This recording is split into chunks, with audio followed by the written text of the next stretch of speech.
Hi, my name is Raph. I am playing Grinner, a barbarian human running from his past as an ex-soldier, now turned mercenary. Hey everyone, I'm Jared. I'm playing the character of Luther. He's a Dhampir. He is a fighter that specializes in firearms, a bit of an investigator, and I am the great uncle of Grinner. Hi, I'm Jacob. I'm playing Tithla, the Goblin Ranger. She is a wonderful hunter and medical genius. Hi, I'm Haz. I'm playing Theodore, the Satyr Druid, who's a kind of a charismatic druid who's unwillingly taken Tithla under his wing as she's followed him through the forest for the past few months. G'day, I'm Tom. I'm playing Jonor, the Aasimar Wizard. He is on the pursuit of good and evil, finding out the best and worst in this world, and he's doing that with a little bit of naivety and optimism. And I'm Owen, the Dungeon Master of our Curse of Strahd campaign. Hello! Hello, everybody. Welcome to the Lost Archives for Curse of Strahd. We're so excited, and Jared's gone instantaneously. He's back. Sorry, I just had to change my angle. No, that's absolutely fine. Welcome back, everybody. It's lovely to see all your faces here for Curse of Strahd, the premier horror D&D campaign. Thank you so much for joining us. We are super keen to be getting back into things. Over the weekend, some big news. Tears of the Kingdom went live on Friday. I've played a few hours. It's really fucking good. If you wanted to watch that playthrough, there'll be new episodes dropping on YouTube every single day. Until I finish the game or until YouTube won't let me upload any more videos. It's hard to know which one of those will come first, given that Breath of the Wild, I think I have over like 400 hours in Breath of the Wild. It's very possible that's going to be a lot of episodes of Tears of the Kingdom. Roughly the episodes go for about 35 to 40 minutes. So by my quick math, that means you're going to have to watch 800 episodes of Tears of the Kingdom on YouTube. Really milk that content. I want that content, exactly. It's a lot of content. I've tried my best to stay on some level of the story. I have failed miserably. My attention is constantly being grabbed by everything around me. The malice holes that lead into essentially the Underdark. Has given me a quizzical look. You'll understand. Hole. Yeah. Interesting phrase. That's what they're called. Tom will back me up here. That's the actual name of them. Checks out. The whole sky system, the new abilities, it's amazing. It's in my books, an 11 out of 10. I'm thoroughly enjoying Tears of the Kingdom. You will be seeing a lot more of those episodes dropping. The other exciting news for this week, Jared is back with his camera on again. 2 weeks in a row. Again. Yay! We also have our guest character, Andrew, returning. He's not here now. He said he'd be running a little bit late, so he'll be jumping in, I'm hoping, at some point, so I'm not turned into a liar for this session. I've got his picture and overlay down there, so hopefully he jumps in and joins us. Otherwise, if it's not looking like he's here, I'll just switch it back to the old overlay halfway through the stream. Super professional. The other exciting news for this week is Jasper's Game Week. The charity livestream event has already begun. It started today at 12 o'clock. There will be 3 sessions running each day supporting the Black Dog Institute Foundation. If you want to head over and make a donation, you can create all sorts of fun effects like forcing a roll on the wild magic table. You can also gift magic items to players. You can also take items from players. Don't head there now because you're going to come and watch us play, but later on you can head over and check out the Jasper's Game Week sessions, and I will be playing on the Thursday session from 3:30 till 6:30 Australian Eastern Standard Time. I would absolutely love to see all your faces there. It looks like it's a lot of fun. Seriously can't wait. The subclass voting has closed as of today. By 2 votes, I will be playing a Clockwork Soul Sorcerer. It just beat out Lunar Sorcerer. I'll leave the poll open until midnight tonight, and then I will officially close it. But at this point, it's looking like it is Clockwork Sorcerer. You've got a couple of hours to quickly head on over and adjust that to Lunar if you really want to watch me play a Lunar Sorcerer. But it's looking like it might be Clockwork. I'll make that character sheet over the next couple of days. I've got the artwork all finished, and I'll post up some information on that character up on Twitter and Discord and the Facebook group so that you can check it out if you want to. What was the race that was chosen for you, Owen? I didn't end up doing a racial vote because there are so many races in in D&D, especially now with Tash's customized lineages and things like that, and I can only have 4 options per YouTube poll. So I decided to make that decision myself based on the class that was chosen. In this case, because Sorcerer was chosen, I am now playing an Eladrin, which is the Fey Elf. Oh, Ripper. That's awesome. Ripper. Nice. Classic combo Eladrin Sorcerer. And I will be playing the classic combination of Spring, which lets you teleport other people instead of teleporting yourself with your Misty Steps. That'll be really fun with your Fey Step ability. So yeah, I'm hoping to teleport some people to the front line so that I don't have to get hit. Or if it looks like I'm in trouble, I'll just yeet someone into combat and run away. Or just off the cliff. Exactly. Yeah. It's going to be. Don't worry, buddy. You'll go to the front line. Yes. Bye. I'm going to be like any British general during any of the wars Britain participated in and just send people to the front line with no warning and really no plan either. I'm just going to just yeet them there. It worked well for the British Empire for quite a while. They did lose out to a whole bunch of emus here in Australia, despite the fact they had machine guns. Genuine conflict, look it up. The time the British government lost to a school of emus. Is it a school? It was surely it's a murder flock. Yeah, it's a murder flock of emus, right? I mean, the casualties were definitely in the favor of the human belligerents, but oh yeah. If we're counting on casualties, it's a mob. Yeah, it's a mob of emus. Mob of emus. That actually works. It makes perfect sense. Them and kangaroos apparently. I didn't know that you could have the same name for a group of things for 2 different types of animals. Yeah. Well, I guess there's all being schools. I guess there's only so many collective nouns available. Yeah, but they're kind of pretty bullshit of it. Like when you get real niche on them. Like parliament. Yeah, like a parliament of owls. She's a flock, mate. And how often do owls actually group? It's a pretty solid group. It's a fair point. Alrighty, let us do a quick recap before we jump into the session, and then we will begin. So let me quickly pull open my little recap. The newest team of the Tempest Adventuring Guild have found themselves lost in the dangerous realm of Barovia. Trapped by strange magics, the group have now travelled westward, away from the sinister castle which reportedly houses the immortal ruler of Barovia. Successfully arriving in the town of Alaki, the group have now been drawn into an investigation to locate the missing bones of a saint, said to confer protection to the town. Along the way, the group have also teamed up with a gnome sorcerer, Raspip, who is also searching for a lost item.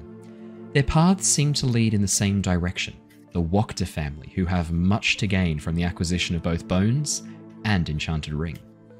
Previously, the group travelled to the local trading yard, meeting with Gunther Arasek, the local trader, and learning that Raspip's ring was indeed recently sold to Lady Fiona Wachter.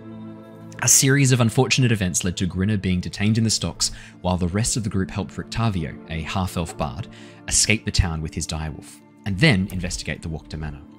Just as Grinner reunited with the party, a man dressed in dark clothes approached the team and invited them to afternoon tea with the Lady Wachter. With some time to kill before this soiree, Grinner, Tithla and Jonor headed to the nearby woods to meet with Rictavio, while Luther and Raspip investigated the sons of Lady Wachter. Suspicion about their involvement with the unleashing of a direwolf in the town and framing Rictavio for some crimes. While the first group battled for their lives against a terrifying animated carnivorous tree, the second chatted with a nice and definitely not creepy toymaker. We jump back in as the party reunite outside the gates of the Wachter Manor, the second bell just ringing from the church clock tower over towards the west, as the guards at the front gate spy you all arriving, give you a nod, and open the gates to allow you access to the grounds. And that is where we left off last session. I pass over to all of you. What would you guys like to do? So we've been legitimately invited. You have been legitimately invited. Not creepy guy. Did we find out who he was? You know that the man who invited you all to meet with the Lady Fiona Wachter, you know his name was. Give me 2 seconds. Was he the creepy dude I saw when I was in spider form? Yes, that's correct. Okay, cool. And you would know that his name is. What was that? Sorry. Ernst.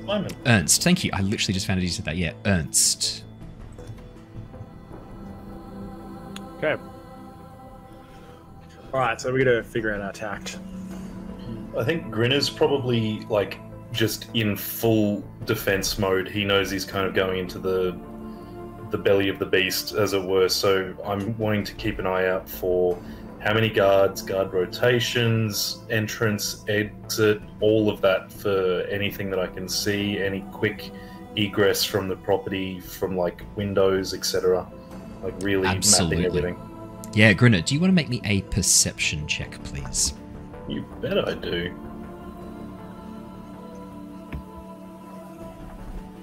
While Grinner's doing that, 17. Okay, Grinner. At first, it looks like the manor house only really has the 2 guards, the ones manning the gate. As you begin to walk towards the front gates and pass through and then head up the long, winding driveway through the estate up towards the manor house that's slightly up on a raised hill, almost overlooking the town, the house itself kind of leaning forwards, casting this shadow across the town itself. You can see that up on top of the roof there is actually a small nest that has been constructed, a small balcony built into the roof itself, where 2 guards holding large crossbows sit, watchful eyes scanning the grounds around for any sign of intruders. Apart from the 2 at the top, you would know from your background in the military that a small squad of soldiers like this, with the 4, couldn't be on guard all the time. There would have to be at least another 4 minimum to take over shifts from them. More likely, another 6, so that there can be a 3-man rotation to allow for the guards to sleep and to recuperate between shifts. So whether or not they are staying on the premises, at this point, you're not sure. You can see there is clearly, next to this large manor house, a smaller guest house built off towards the side. A small single-story building that seems to stretch back a little bit towards the rear hedge, lining the back of the property. Almost hidden half in the shadow of the larger manor house, this larger 3-story building that looms almost ominously over the pathway up. The grounds themselves don't look to be very well cared for. At first glance, it looks like it's a fairly standard ground. Grass, some hedges lining the pathway, but a closer look reveals that the hedges are mostly dead. Just these skeletonized wooden remains of what were once topiaries and bushes. The grass itself is dead or dying. This brown, almost crumbling form left over. And the hedge itself seems to be the only part of the garden that has survived, but not this bright leafy green, almost a more dark purplish red underside covering to the leaves that casts this sort of darker colouring through the foliage. Does it appear to be neglect or disease? The hedge itself looks healthy, very healthy compared to the rest of the grounds. I wouldn't say diseased, but yeah, with a 17 perception, Grinner, something a bit off about that hedge. Given that the rest of the grounds look to be in such a state of decay, the hedge seems to be in fairly good health. Does the hedge happen to remind me of a certain tree I got into trouble with recently? Oh, the blood oak? No, I would not say that it shares any of the similarities with the blood oak. No massive maw made of teeth surrounded by whipping vines covered in barbs. It's a good giveaway, that one. Yeah, normally an animated tree with a mouth of wood trying to consume all living matter around it stands out a bit. Just a bit. Weird. I know. You've got me there. That's I do need to explain that. While Grinner's having a bit of a look around, would any of you guys be looking for anything in particular? Taking notes? Yeah. I think There's mention of the house. Oh, sorry, go on. Did somebody get a drink? I think we went to bring a drink. Oh, yeah, I'm bringing a gift for them. Or just like a drink. Like, I don't know, maybe a wine or an ale or something. Maybe some cordial. What are you talking about? Well, when we were talking... Yeah, we needed to bring a nice alcohol. That was possibly a thing. And they said come at 2 barrels, then I was like, well, what's 2 barrels? Because I feel like that would have happened earlier, and now we're at like 15 barrels because it was a whole thing. I'll do Raspip while Andrew is still joining us. Raspip looks up and goes, well, I did buy a small guillotine to chop off the fingers of the sons, should they have my ring. That is true. I feel like that's more of a taking than a giving. And it is frankly psychotic. But I could give them their fingers back. I was planning on keeping them. I think we're meant to give them something at the start, not like the possibility of a gift at the end. Well, why don't they give me my ring back, and I will give them the gift of their retaining fingers? Because we haven't asked for it yet. They asked for a drink. I'm sorry, what was that? Well, we have to get into the house first, and that's through, common courtesy and that sort of thing. Yeah, we give them the opportunity not to hurt them, right? That's what we give them. Well, but if we said we were going to arrive with some kind of gift and we have not rocked up, this is going to be rude. Yeah. And we would hate to be rude. I mean, you probably not so much, but some of us maybe. Okay, I have grown a lot over the last 2 to 3 hours, okay? Oh, fuck it. Look, alright, I pull into my bag. I'm pretty sure I have a bottle of whiskey that I'd taken from the bar last, didn't I? You have some of a bottle of whiskey left over. You have been consuming it. Look, you guys are only a 2-3 minute walk from the stockyard. If one of you wanted to, or two of you, or all of you wanted to head back and get something, it would not be that far out of your way. I have that carafe of wine that I took from the manor. Yeah. Oh, fuck. Oh, you do. Yes, you do. Why? Have you looked at that since you left the manor house, the Durst Manor? I was looking at it when the change happened, so I know what's happened to it, but it's still there. I still kept it. You know that it was wine. It has now, with the illusionary magic disrupted and the carafe taken away from the source of that magic, you know now that it is not wine. It is in fact rotting sludge that has decomposed. Maybe it was once wine. Could have been. But there's not much of that left now. It's just prestidigitation. It's just taint. Yeah, sure. Prestidigitation will clean that right up. Yeah. We could try and give them the taint, as somebody just described and offered. Sounds peculiar to me. Perhaps I could just run and get us I could just buy us a bottle. Perhaps this is the best way, because if they're expecting this, we do not want to get off to a bad start if we're going to try and bargain, and then I presume steal Raspip's ring. Or cut their fingers off. Is it stealing if we cut their fingers off and then take it? I suppose I think there's probably assault. Yeah, and probably all sorts of types of laws broken in this land here. We're not trying to get into that. Jonor, I'm beginning to think this Raspip character is actually completely insane. I don't know. I feel like he makes a lot of good points. I'm just driven to get my ring back.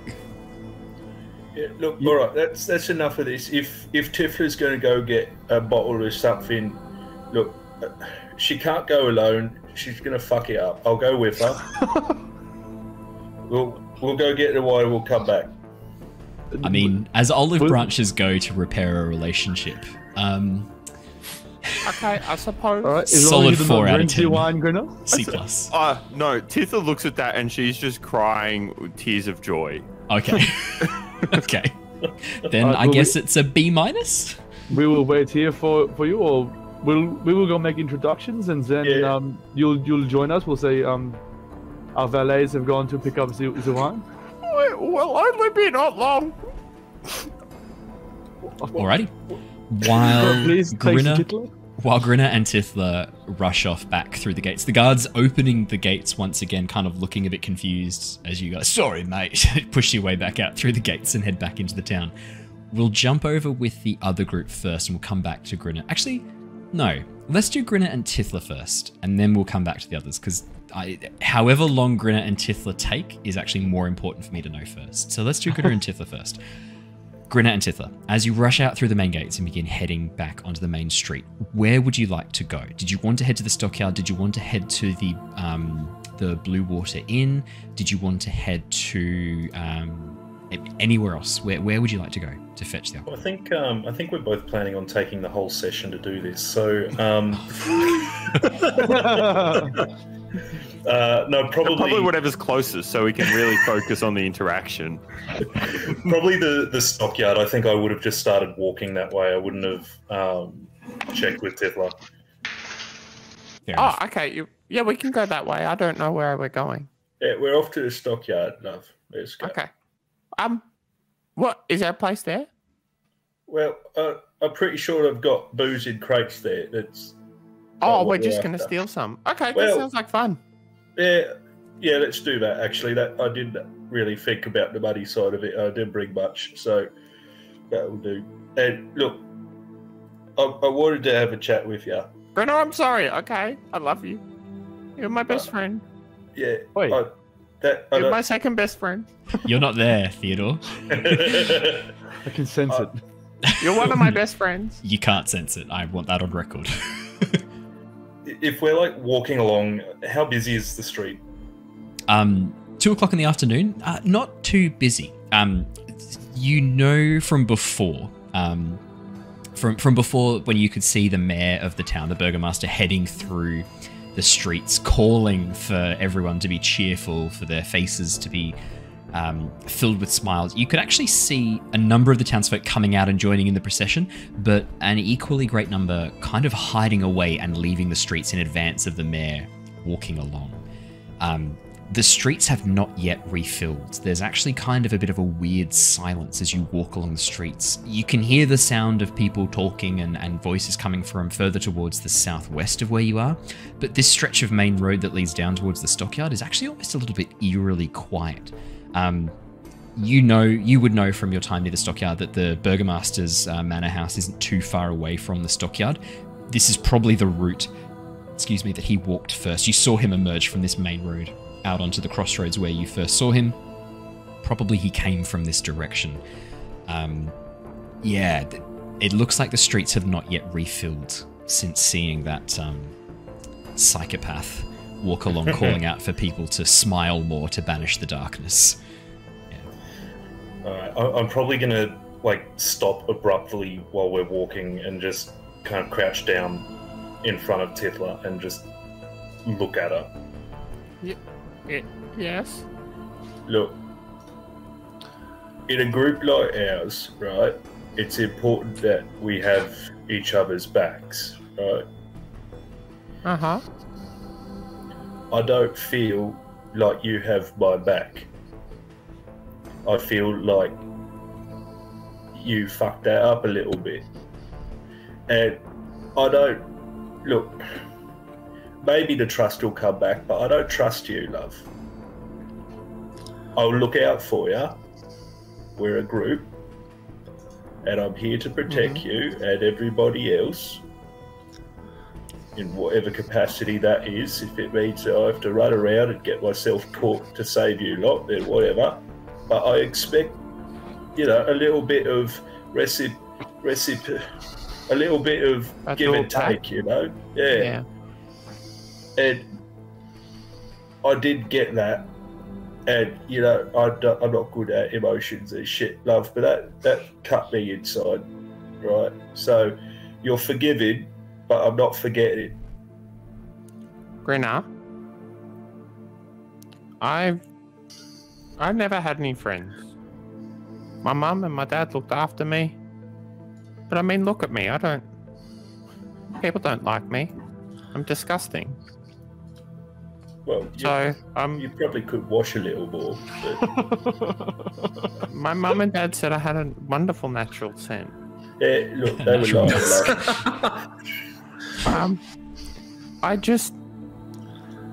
I never know.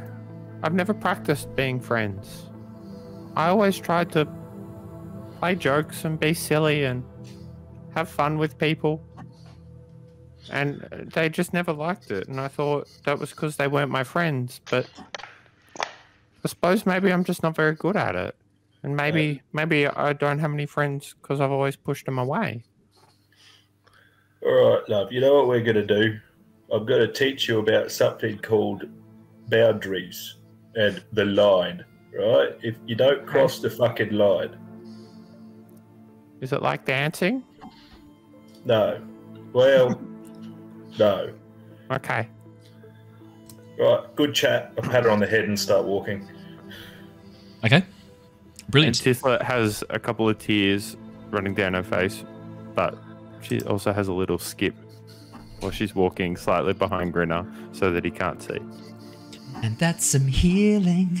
So as you continue walking along down Now the we're going road, to rob some bitches and stab some shit. now we're going to stab some piece of shit. As you arrive at the stockyards, you can see Gunther, the gentleman who you'd spoken with the night before. Older gentleman with very short cropped hair, bit of 5 a.m. shadow, bit of stubble. Essentially going around checking his stock, and you can see that he's kind of muttering a bit angrily under his breath. He's, oh, for fuck's sake, this is ridiculous. As he begins going around checking the crates, and you can see now in the light of day, the area where that giant white direwolf had emerged from the night before. All the crates that have been knocked over and their contents spilled on the ground, he's sort of trying to put stuff back in, but some of the bread looks like it has gotten soggy overnight, it's spoiled. There's some grain that has been left out for too long, and you can hear Gunther having a bit of a shit time. As you guys walk into the entrance of the stockyard, Gunther sort of turns, looks up and goes, "Oh, welcome back.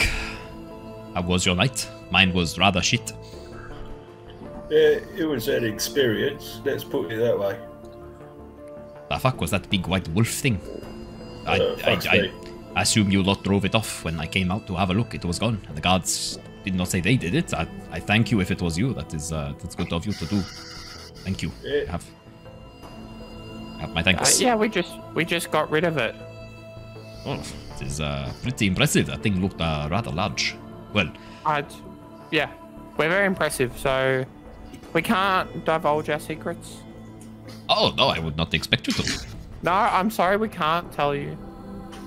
Well, that is fair enough. Is there something I can help you with? Unfortunately, if you're looking for fresh grain or bread, I am flat out. Where do you keep your storage alcohol? Depends on whether or not I have processed it. If it has just come in from the Wizard of Wines, it will be in this sort of mess here somewhere. I will not have... Is there any in that mess there right now? Do you need help moving stuff inside to the warehouse? Oh, We that's can a do good that. cover. Do you We're need pretty any strong. help? Are you... I could... yeah, sure. If you're going to offer your help moving some crates, I would not say no. Yes, otherwise I was going to have to wait to see if someone else would come by. Two of my yard workers have not come in for work today. Well, I'd imagine that the crates full of alcohol are pretty heavy, so let's start with those ones. Let me have a look to see if there are crates of from Wizard of the Wine. Yeah, I'll help.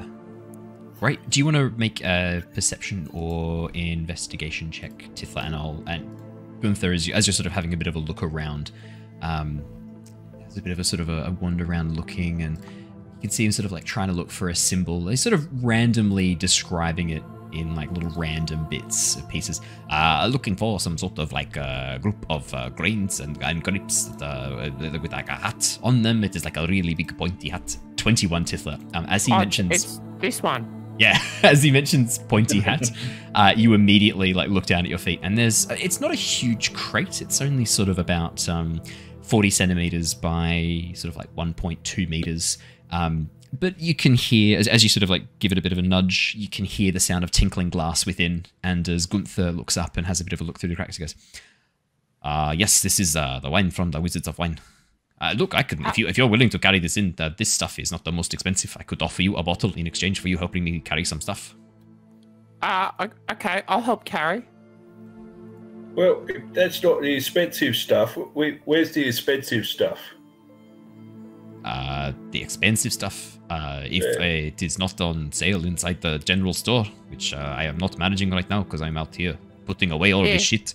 Why don't we all go and carry some things in, and then Gunther, you and me can keep bringing stuff in, and Grinner can help unpack things.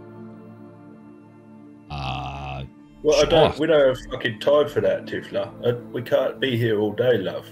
Sorry, Gunther, can I just have a moment? Sure, I will go and carry this first crate back to the general store. I will see you in like a minute. Okay. You don't have to help. It's okay. Like I'm not saying you have to help. If you want to help, you can help. But Fine. You and me will carry this one in. And Tithla's gonna... Did you want a minute, or are you talking... One. Oh, you're carrying this now. Yep. Tithla's gonna go to pick it up. Tithla, could I please have a strength check, please? Athletics? Yes. Yes, with please. Disadvantage, because Tithla is hideously burned. That's a 7 for the first one, 14 for the second. Unfortunately, the 14 looks good. 17 not so much, unfortunately. As you go to pick this up, Tithla, you get your little fingers underneath, and you're like, Hah! And you feel something within you strain. Before you, if you go any further, you're going to do some damage to your body trying to lift this thing. Gunther, seeing you, goes, the one person cannot carry this. As he rushes forward and helps pick up the other side. With Gunther lifting up the other side, you are able to get it off the ground. But Tithla, this thing's heavy, and your height difference between you and Gunther is pretty pronounced. You're kind of like having to like bench press this crate up into your face, your goblin face pressed against the wood as you try and move this. One of your ears squashed back against your head quite painfully. I'm helping. Did you want to help your little friend? It's probably a bit heavy for her.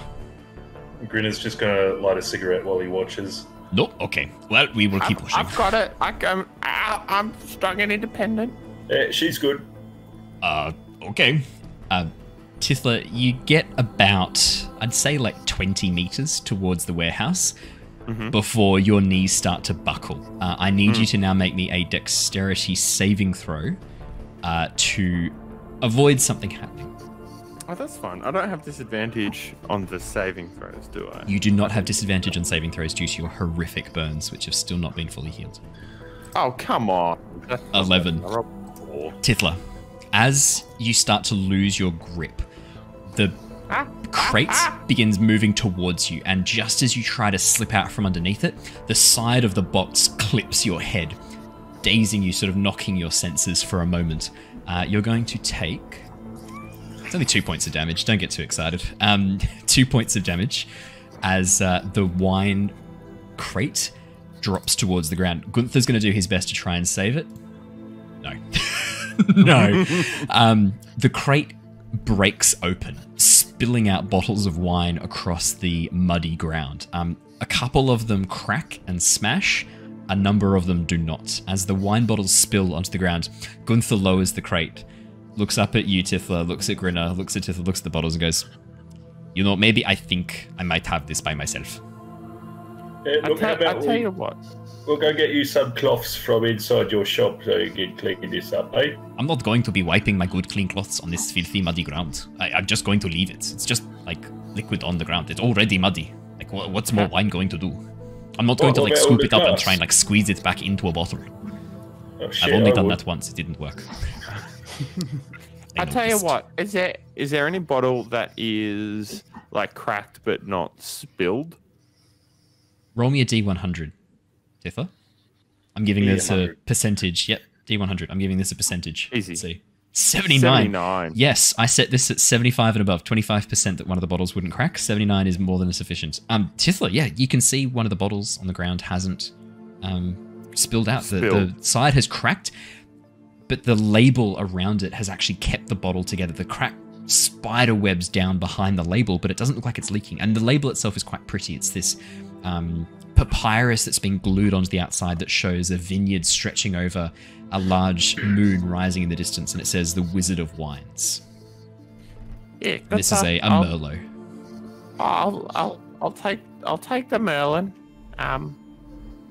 It's broken, so you probably couldn't sell it. Wait, why are you taking a bottle of wine? It's broken. We helped you, did we? And so well, I would not call dropping one of my crates helpful, while you just had a cigarette. I'll give you this as a token of my apologeticsness, which I'm learning a bit about today. What Here is 2 silver. He sort of looks at the 2 silver, looks at the bottle, looks at you guys, takes the 2 silver. All right, fine. You can have the cracked bottle. Just get out of here. Stop trying to help me. You are not very helpful today. Okay. Well, that was a bit hurtful. I was just trying to help. I'm sorry. I'm a bit sensitive today. You know what, Grinner? I think we should go. Hey, yeah, all right. Fuck him. Let's go. As you guys wander off, you hear Gunther under his breath be like, Like, seriously, what were you trying to do? Like, you just carried the crate like 5 meters and then dropped it. As you just keep walking. Yesterday I thought you were a bunch of legends, today you're a bunch of wankers. Just to complete the cycle of where that voice has come from. If you get that reference, you're a fucking legend. As Grinner and Tithla head back towards the mansion, we're going to jump to the other group who remained inside the grounds. And joining us, again, special guest, Andrew's here. G'day. Yay! He's definitely matching the energy level that we've set with that. Andrew's here. Thank you for that. It's really, thank you. I do appreciate that. Perfect timing, because your character is just about to jump back in. I've already, because when the team got to the manor house, they realized they hadn't brought a gift, so Raspip suggested cutting off only most of their fingers could be the gift. I figured that would be... Well, I only want one finger, realistically, so yeah that's fine. Yeah, and you'd give the finger back once you've got the ring off. So I thought that'd be pretty good. Does anybody know the mending spell? No, you know mending doesn't work on flesh. Alrighty, as the rest of you, Jonor, Luther, Theodore, and Raspip, as you continue your way up the pathway towards the Wachter house, you see standing at the doorway is the rather sour-faced gentleman who invited you here for the 2 o'clock meeting, Ernst. And as you walk up, he pulls his hood back, looks at you through these very, tight, weasel-like dark eyes. I thought you were bringing all your friends. Just some of them, eh? No, we have sent our valets to go purchase the gift we promised from Madame Wachter. Right. Okay. Well. They are more employees rather than friends. Do you want to make me a deception check, please, Theodore? Is it really deception? Do you believe that they're employees? Because you haven't paid them anything. So. I think the word is slaves. Intern, maybe? 8. Oh. Ernst gives you a bit of a side eye, peering through his rather untidy black fringe. You forgot the wine. Well, yes. It's just as well you remembered to send 2 of your monkeys to go get it. Yes, this is an unfortunate mistakes that I tried to cover up. It did not work.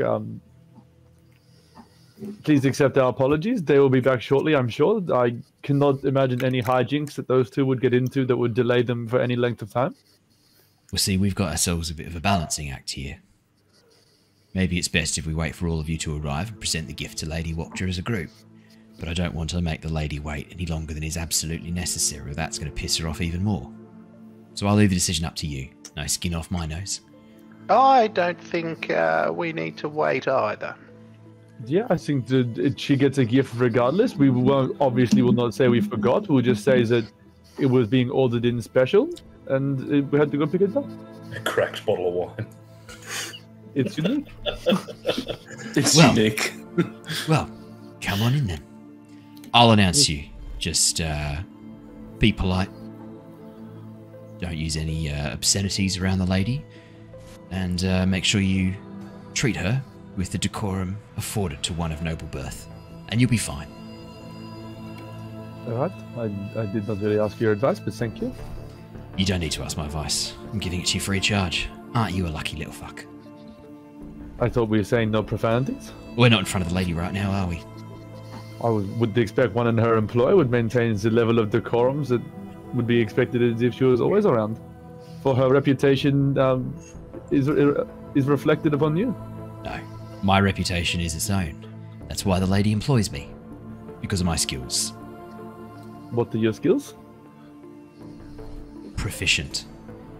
Come on, I'll take you through. A little bit of Class profanity 3, as class well, 4 I think. proficient? What kind of proficient?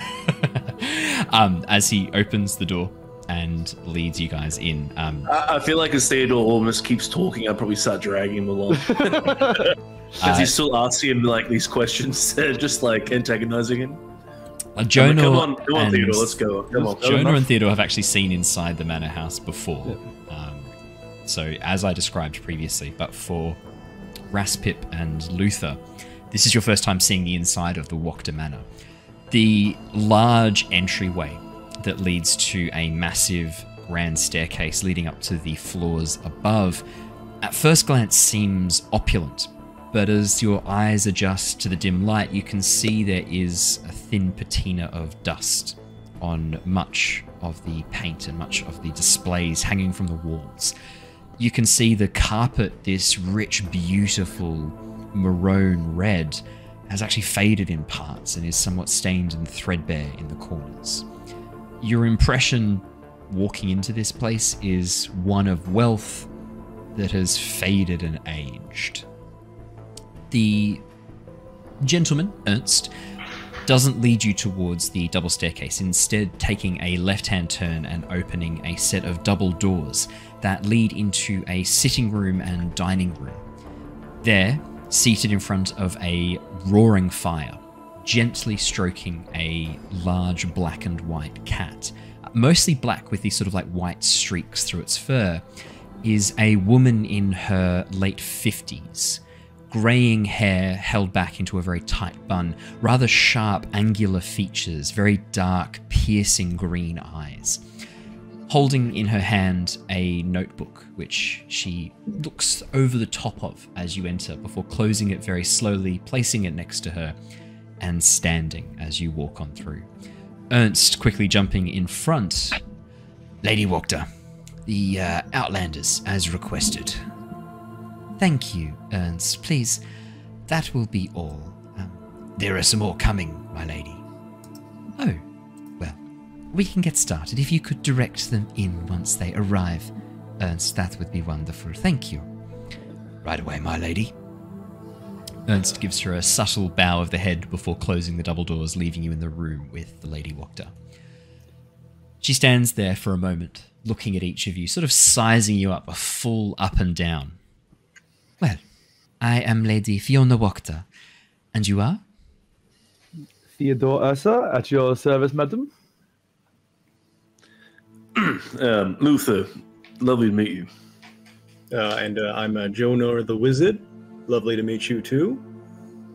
My name is Raspip. Raspip. As you look, she unclasps her hands, and on the third finger, on her left hand, is your ring. Oh, god damn it. Well, please, be seated, Jonor, Theodore, Luther, and Raspip. We have much to discuss, I think. It was Raspip, not with the rolling P at the end. No, Raspip. No. Raspip. My apologies, Raspip. Please, be seated. I'm sure Ernst will be back with some refreshments in but a moment when your friends arrive. Under Raspip's breath, he's going to turn around and just say, "It's not going to be the last time you apologize today." I need you to roll me a stealth check, please. Why? Hey, Grinner, real quick, what do you think the odds are that Tithla and Grinner sort of get out the front and then just go looking for the friends without going inside? Yeah, pretty high. Yep. 14.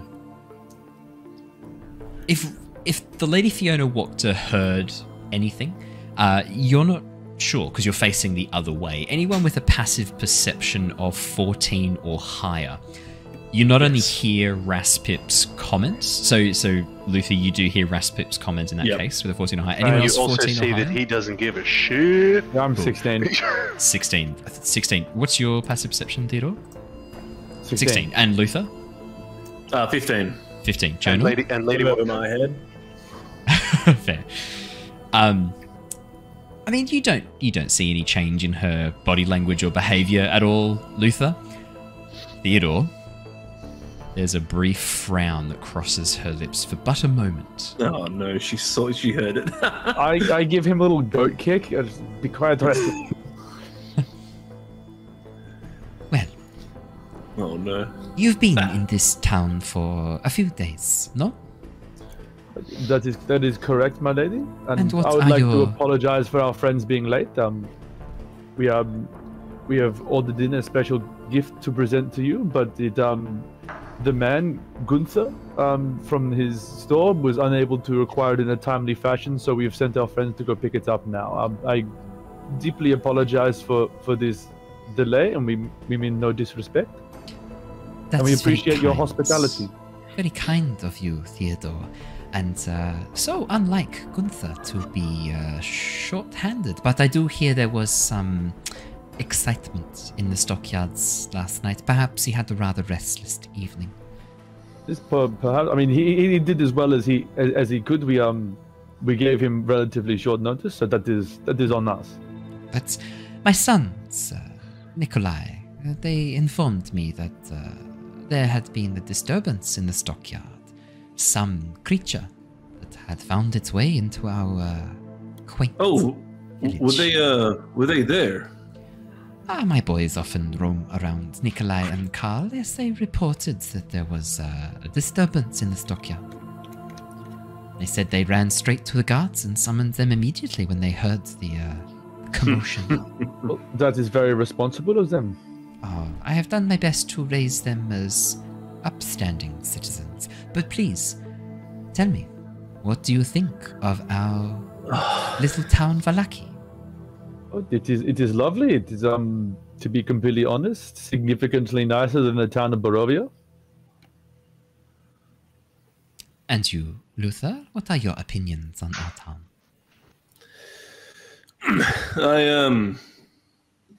I think it's quite a nice place overall. It's quite interesting to be in a town that feels a little bit more fortified, I guess. I won't lie though, that Belinsky though, his shop is interesting to say the least. Indeed. And you, Jonor, you have been quite quiet since we arrived. Yeah, I think that this town is a bit more lively. They're getting the right attitude of try to, it's like a self-fulfilling prophecy. If you believe you're going to be having a good time, then that thing will happen. That it seems to be the strategy here, and I'm interested to see if it's going to pull off. I'm curious about it at the moment. Well, I have been here for most of my life, and I am more than happy to tell you how the Burgomaster has been handling these affairs. He is, to put it bluntly, a complete and utter lunatic. Baron Vargas Valakovich believes that all we need are smiles to help scare off the dangers of this world. He is absolutely moronic. We need strong leadership, not some inbred, smooth-brained twit locking people in stocks for simply not having enough mirth in their hearts. I think it is time for a change in leadership here. And I take it that that person is probably someone within this very room, I suspect, as I'm sort of looking at the lady. My family have been members of the Vallaki aristocracy for some time. We are old bloods, going back to before this place, before Barovia was locked away, or so our records say. I think I would do an excellent job guiding this town back towards the old ways that will protect its citizens and keep them safe from the dangers that lurk outside these palisade walls. And if you were in charge, what would you do to stop people from stealing in town? Oh no. Ooh. Oh, it's a... well, that is a good question. The crime should fit the punishment. That is a very good question as well. I'm sorry, I'll let you finish, but yeah, that's a very good question indeed. The crime should fit the punishment. I do not think a blanket approach to all crimes is the way to handle things. It depends on the item that was stolen. If it was food to feed someone hungry, then the punishment should be mild. If it is an item of great value to an individual, then perhaps more drastic measures should be required. And what drastic measures do you believe in? Imprisonment, perhaps the removal of a hand? Or a finger. Or a finger, sure. No, forgive me, my lady, if I speak out of turn here. We are outsiders, as your as your man so clearly pointed out tonight. I mean, no disrespect if what I say is offensive to people who live here, but we have heard rumors that you you think favorably of the Count Strahd von Zarovich. Now, people have told us that he is a bad man, but we have not encountered him ourselves personally. But as you say his name, a knowing smile crosses her lips, and she nods, closing her eyes, nods very understandably. Yes. How long have you been in these lands for, if you don't mind me asking? only Weren't we told not to speak his name? Oh, who told you that You know, piece of Strahd. information? I do not think there is anything wrong with saying his name. Maybe I'm Our mistaken. lord, Strahd von Zarovich, is like a god here. You have not been here long. You do not understand how absolute his control is. He is endless. He is immortal. He is all-powerful and all-knowing. Why would we ever try and resist such a person when cooperation is protection? These lands are dangerous to those that do not respect his power. There is no other way. He cannot be killed. He cannot be fought against or resisted. No. Cooperation is the way forward.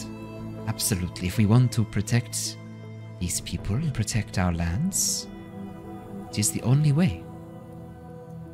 Can I insight check her to see if Abso-fucking-lutely.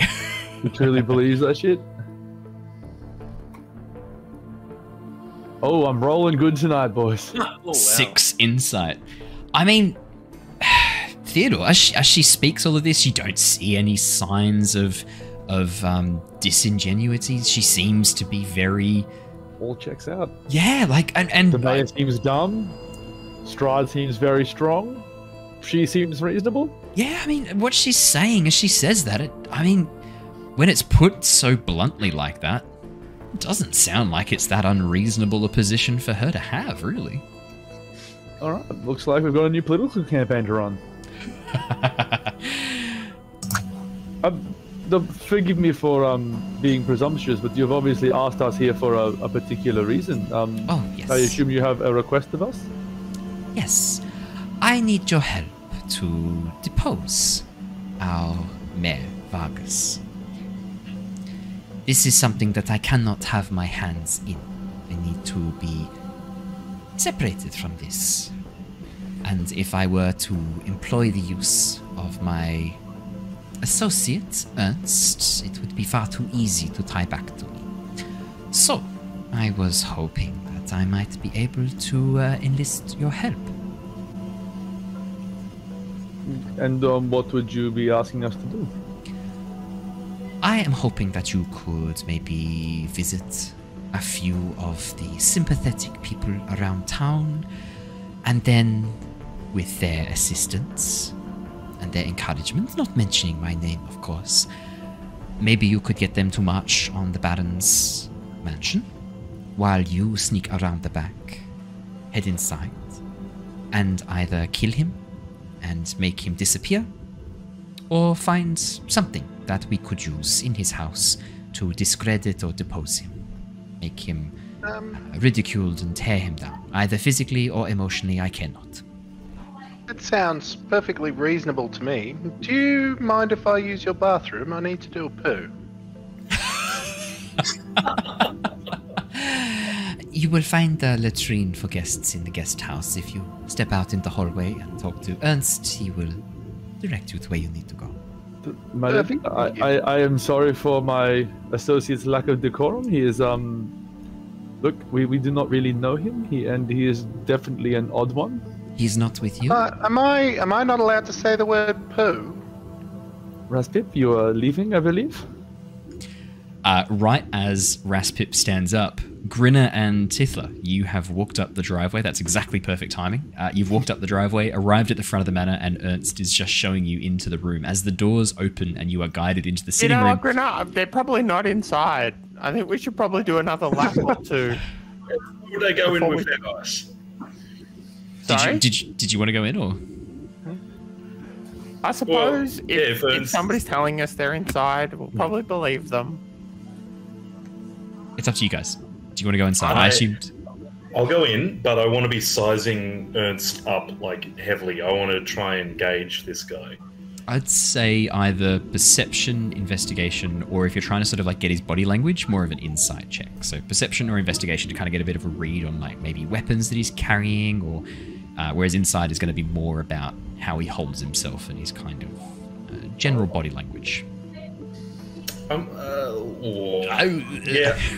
I'm gonna go insight, like inciting, if I can kind of pick up his sort of fighting style just by his stance. Like, does he seem like he'd be speedy or just heavy hitting? Yep, I'd say that. I'd say insight works for that, because you're kind of sort of trying to gauge how he moves. 9. Not quite what we're looking for numbers-wise there, Grinner. I mean, you can see that he is quite tall, not as tall as yourself, maybe 6 foot, just under 6 foot. I mean, a lot of his clothing is this very dark layered cloth with an outer grey cloak that hides any weapons he might have underneath, so you don't really know what weapons he's got. And the benefit of the cloak as well is that you can't really gauge if he's quite strong, if he's quite broad-shouldered, if he's quite lithe. It's very hard to tell, unfortunately. As he welcomes you and directs you through into the sitting room and opens the doors, Raspip is just standing up. Real quick. Yeah, is Grinner hello. sort of like trying to pump the chest out, like trying to stand up a bit? No, Grinner never does. He just kind of... He's always got that slight slouch and hunched kind of dogged kind of vibe to him. He hasn't put his cigarette out. He's smoking through the hallway. Tithla goes Chat thinks to you can say take him, something. Grinner. Yeah. Tithla goes to say something about the smoking and then stops herself and then... No. Maybe not. Maybe not. This is... No, pick your battles, Tithla. As, This is personal growth. Use your fruit, not your words. As you step into... As you step into the sitting room... Sorry, Jacob. As you step into the sitting room... Sorry, I'm not on the in crowd. I don't get the in jokes. Just as you step into the sitting room, Raspip stands up and you hear him say, "Am I not allowed to say the word poo?" And that's where we jump in and combine the groups. My lady, the remaining 2 members of the group. Oh, thank you, Ernst. That will be all. Actually, no. This young, no? I We're believe all, No, I'm a goblin.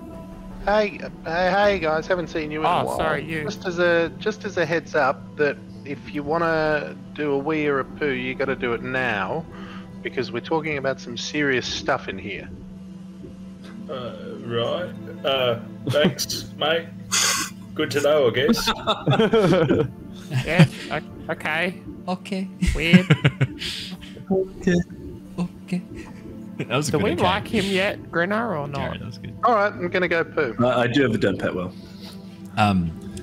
Ernst sort of gives a bit of a confused look, looks towards the lady Fiona Wachter. She gives a very slight nod of the head, closing her eyes, and he goes, right then, my little gnome. Come follow me, I'll take you to the guest bathroom. I think I upset somebody. I didn't know that we couldn't say poo. No, you're allowed to say poo. I just think you probably should have gone before the meeting. Come with me, I'll take you to the bathroom. I'm very small. My digestive system is a little bit smaller than most. Raspip, as I process that information, Ernst leads you out the front door and down the pathway leading to the guest house. It's only sort of like 10, 20 meters away from the manor itself, but as he unlocks the door and lets you into the manor, he directs you to a small lavatory built into the wall on the far side in its own small room. The lavatory obviously there's no plumbing, it's just a pit that goes down into nothingness with a small lid on the surface, and as you lift the lid, the smell of fetid and rank feces rise up from the depths towards you. Excuse Oh, me, he good fucking, sir. this is what he's doing. I have to describe this in detail Excuse me, for good the sir. podcast. Do you have a toilet that doesn't smell like poo? Ernst gives you a really confused look and then closes the door and leaves, leaving you in the bathroom. Okay, can I listen to see whether or not he is actually completely left or not? Yes, of course you can. Would you like to make a perception or investigation check, please? I will investigate. 14?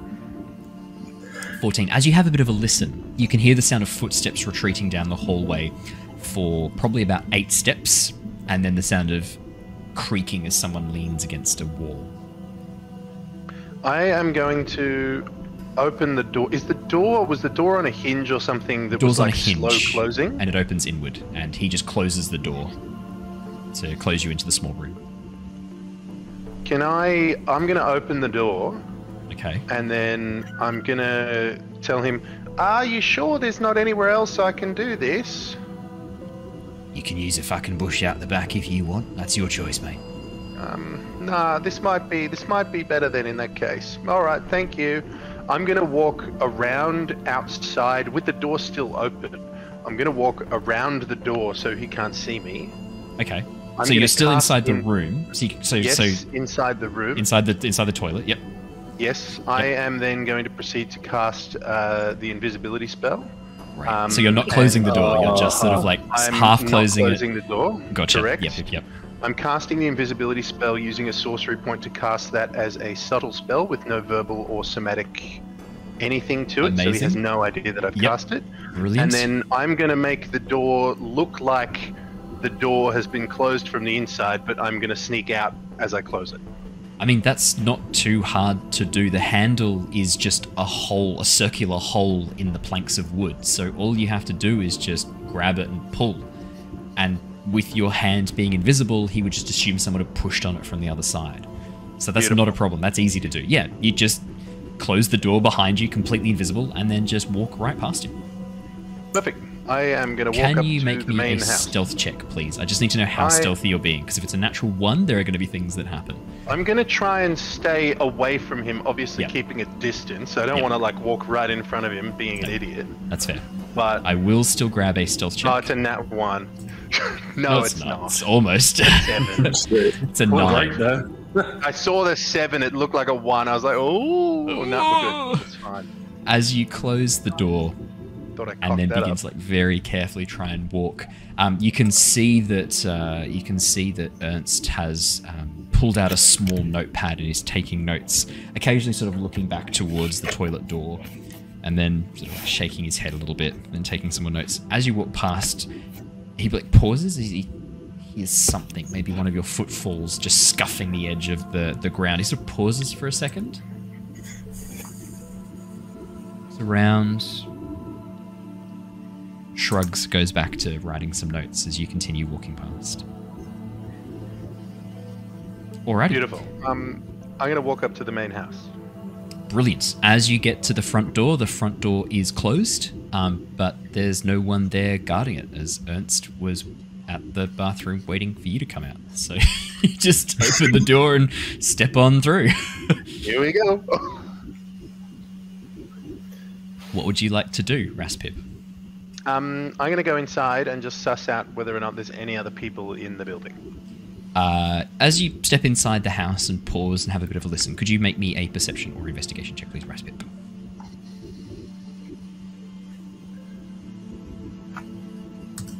This is fun. Not where I thought this was going. 17. Raspip, as you pause and listen, you can hear the sound of footsteps upstairs and 2 male voices arguing with each other. You can't quite make out everything they're saying, but it sounds like they're having an argument about something the night before and being spotted by the old cantankerous stockman. You're not really sure what any of that means. Okay, so there's 2 guys upstairs. Like, crate just fell out of wolf in there. I just think he spotted us. Yeah. Raspip kind of knows what's going on up there. He's going to, piece that together slowly. Raspip is going to walk straight into the room that's got Lady Wachter in it. So it is currently, the double doors have been closed to add privacy to the room. These sort of like double bay doors, you will have to open them to get into the room if you're going to come through that entrance. Yeah, Just so okay. you know. Okay, brilliant. I'm going to jump back to the others for a moment while we catch up in time, and we'll deal with that in a moment. Oh God. Can I, before I open the doors? Yeah. I would like to really strangely. Raspip wants to lay out a whole bunch of rope along the length of the doors. You say have a strangely, clothesline? but you're clearly casting a spell. Well, he will be at some point, yeah. But he's going to just lay some not rope right down now. in front of the doors. He's So- laying some rope. Raspip went to Just lay gonna some lay pipe some and is rope. now laying some rope. Yeah. So 50, I think it's 50. How many feet of rope? have 50 I got? feet normally is... 50 feet of rope. I'm just going to literally lay the whole lot of that out. Okay, brilliant. Righto then. The rest of you. As soon as Raspip leaves, the Lady Wachter sort of nods and then looks towards Grinner and Tithla. Lovely to meet you. I am Lady Fiona Wachter. And you are? Grinner. Hey. And I am Tithla. And she Tithla. tries to do a curtsy. What's a lovely name for a lovely young lady? No. Her name was Tithla. Tithla. Tithla. What's a lovely young name for a lovely young lady? Are you sure, love? No, sorry, Tithla. The lady is being polite.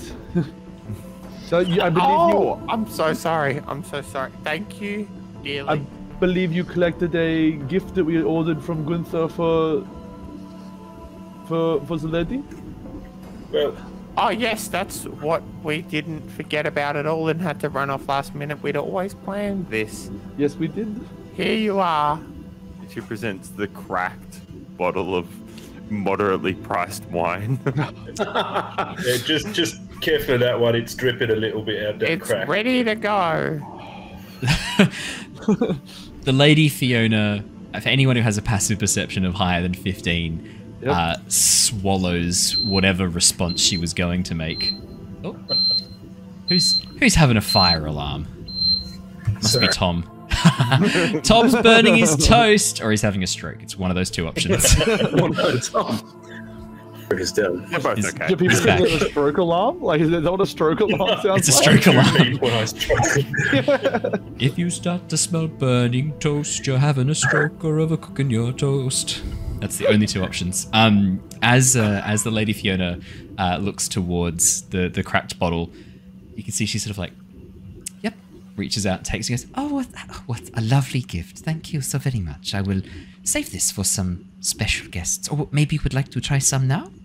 Yeah, let's crack it open. That's what it's bought for, right? It's for drinking. Indeed.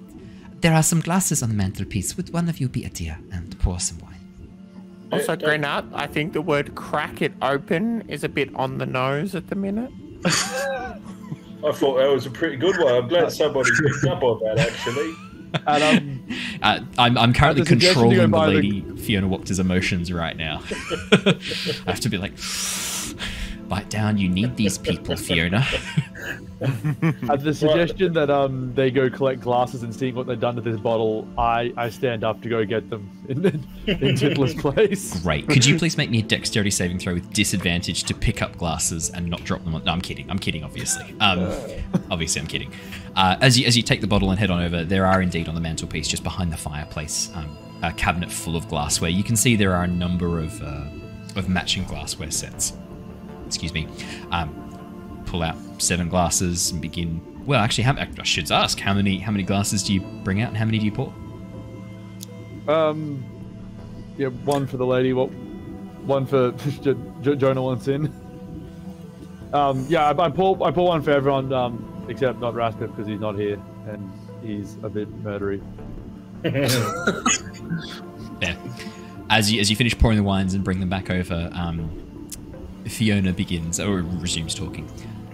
Well, I am hoping that we can get this task accomplished somewhat soon. I am on a little bit of a timeline that I would like to have accomplished 3 days.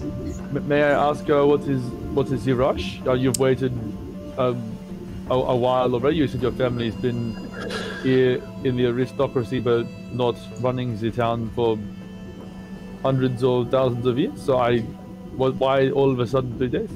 I am sorry, but that is not my information to share. All I can tell you is that it is of vital importance for the welfare of the people of this town that Mayor Vargo, Baron Vargo, is gone. Damn. By the end of the 3rd day. Luther's gonna, he's been gritting his teeth a little bit because he's quite a good aligned character, and he's not really into this plot. Hey, so she seems so good though. I know. She seems not evil. He's gonna speak up. He's gonna look at her. Now, by all means, I agree with you. I believe that the Burgermaster is batshit insane, to be honest, to be frank. But Lady Wachter, I would offer you this advice. Do it the right way. Do it properly. Don't go about and do all these little plots, murder, and all these other sort of. How can I do it the right way when the Baron Vargo's father, in an act of supreme illegality, removed any and all forms of removal of someone once they are unfit for office, and even worse, ensured that it could only ever be an inherited position for his family? This What is am I to do? very wrong. We have to help this nice lady. That is true, but at the same time, I can't abide by someone of your potential reputation. You say that you're the person that lead, but I know for a fact that your children, your boys, were stealing wine from the stockyard. I saw them myself. They had a crowbar and they were fleeing the scene. They never alerted any guards. So I myself am not privy to these here plots and such. I will abstain myself. And what? Sorry, carry on, please. Chat dared me. It's chat's fault.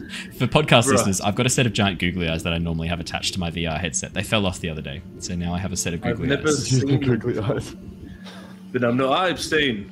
I personally, that's my personal creed. I abstain from this these here plots of insidious nature. Well, I mean, a way of sort of getting to the bottom of this is you said of an equal treatment for punishment based on the crime. So, what about a scenario if someone was to steal wine? What do you do in that scenario? Or perhaps bombs? I will not hear my children, my boys, be slandered unchallenged. And as she says that, the doors open as Raspip arrives back. Well, the door's open. Is he invisible? Yeah. Yeah, He you is just invisible. watch as the doors slowly open, like, probably 50 centimeters, 60 centimeters for you to squeeze your bulk through, Raspip? Your bulk. You're muted, Andrew. Beautiful. Can Lady Wachter make a dex save? She can. Whoa, okay. She certainly can. This is getting spicy now. All right. There's so much I stuff live for going this. on. I want to join. Theodore's fully convinced this lady's right. Oh, shit. Well, No, I'm fully convinced that she is the wrong choice. To me, DC my 13, insights suggest that she's pretty good. Oh yeah, you did get a horrible insight.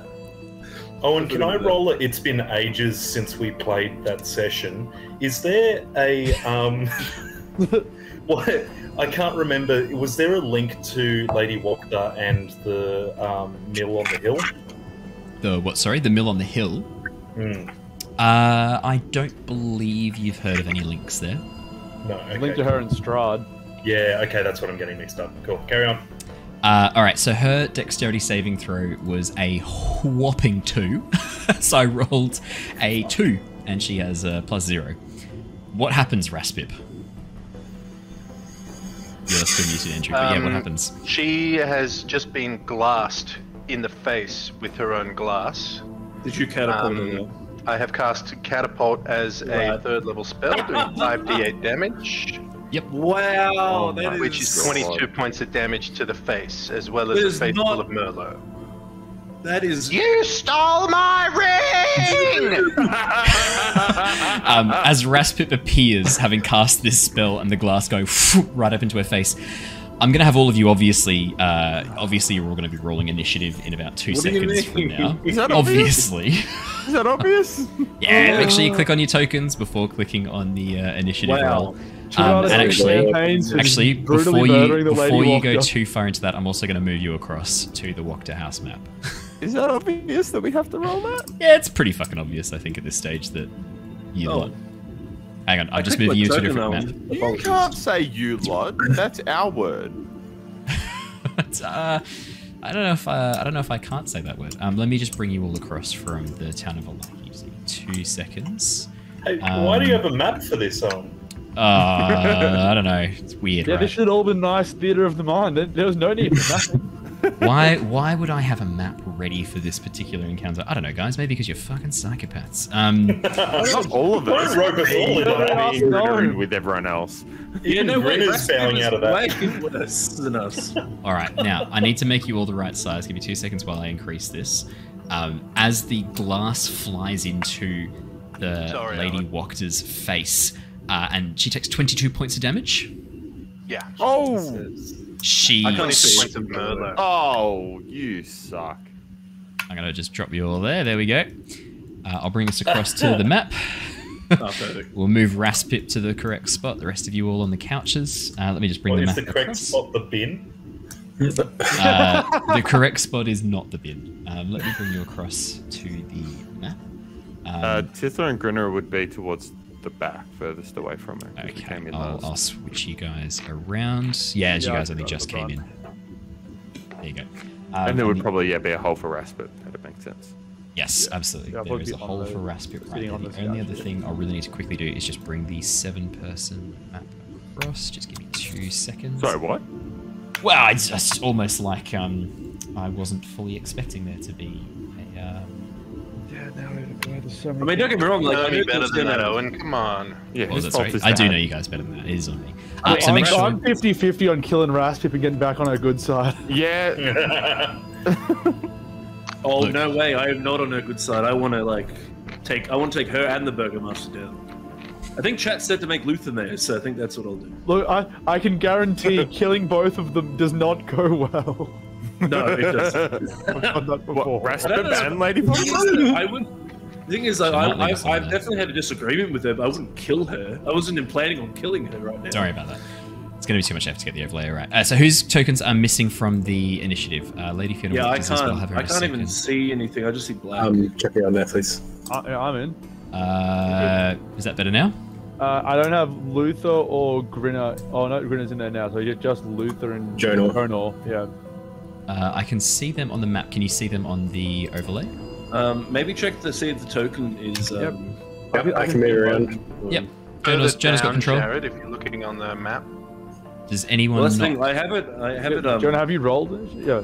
I rolled, but the map was changing, and Right, it's up the top there. Just click Jonor, on your yours was a token, and 13. mine came through like that.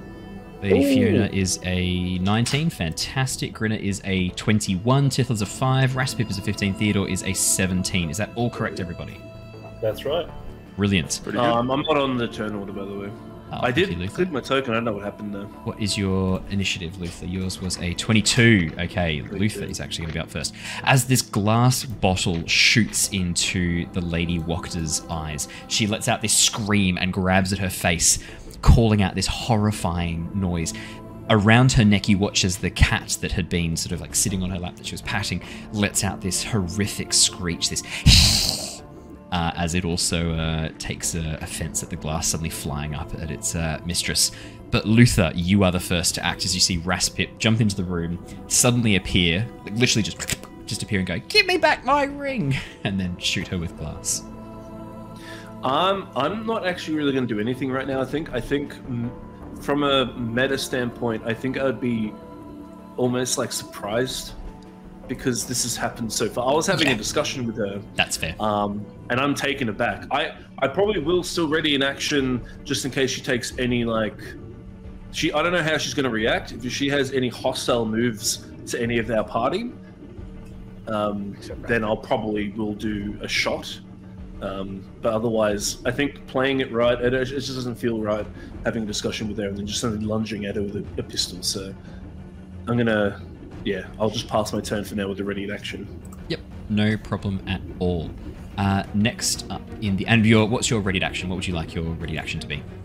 Literally, if she makes any hostile movements, if she actually attacks one of our party members, then I'll do an attack action. Cool, absolutely perfect. Next on either up, her or the cat. Yeah. Next up in the initiative order is Grinner. All right. Would it be a safe bet that there's I don't know, a bureau or some sort of a low serving table, something heavy and solid, but only a meter off the ground? There's a dining table chair right behind you. No, I'm talking something that's going to block. My plan is to wedge it against the doors to try and just. The problem is the doors are sliding doors, not hinge doors. They're sliding doors into this room. Well, then I'm going to drag the table over, or try to. Oh my god! Okay. Fine for this to take my entire everything, to drag it over and just kind of lean it on its side to just cause a bit of a blockade into the hallway. Definitely going to need a strength check from you, please, Grinner. Athletics check, I should say. Athletics, right. Gone for super tense, fast-paced music for this one. 20, Grinner! You just grab this dining table, even though it's huge, and just and use your turn to drag it up against the wall, turning it upright so that it blocks that double doorway, the double sliding doors in. Amazing. Sweet, and I'm just going to lean on it. That's me. Yeah. Next up is the lady Fiona Wachter. As she reaches up, blood pouring out of her face and eyes, one of the glass shards having punctured through one of her eyes, and looks towards Raspip. She sort of cocks her head and this very dangerous gleam comes into her eyes as she points towards Raspip. Burn! Raspip, I need you to make me a... I need you to make me a dexterity saving throw, please. 21. Ooh, 21 is going to pass. You are going to take... As my reaction, I'm going to point back at her and go, "Ban yourself!" And I'm also going to cast Hellish Rebuke. Okay, she's not casting Hellish Rebuke. This is something else. Oh, there you go. Okay, so Raspip, you take half damage from this, so you only take 10 damage. 21 halved and rounded down is 10 damage. You take 10 necrotic damage as she points towards you, and these dark black grey flames reach up around you. You're not even sure if she can see you, Raspip, looking through this one ruined eye, blood pouring down her face as she just points. And then you Hellish Rebuke. She also has to make a dex saving throw, I believe. It's a dex of DC 13 again. It's a 9. She takes 7 back. As the flames burn around her, you watch as her skin begins to peel off, turning into this grey-black charcoal. She initially starts crying out, and then suddenly with this choking sob, she goes all silent, the flame still burning across her throat. And then she laughs.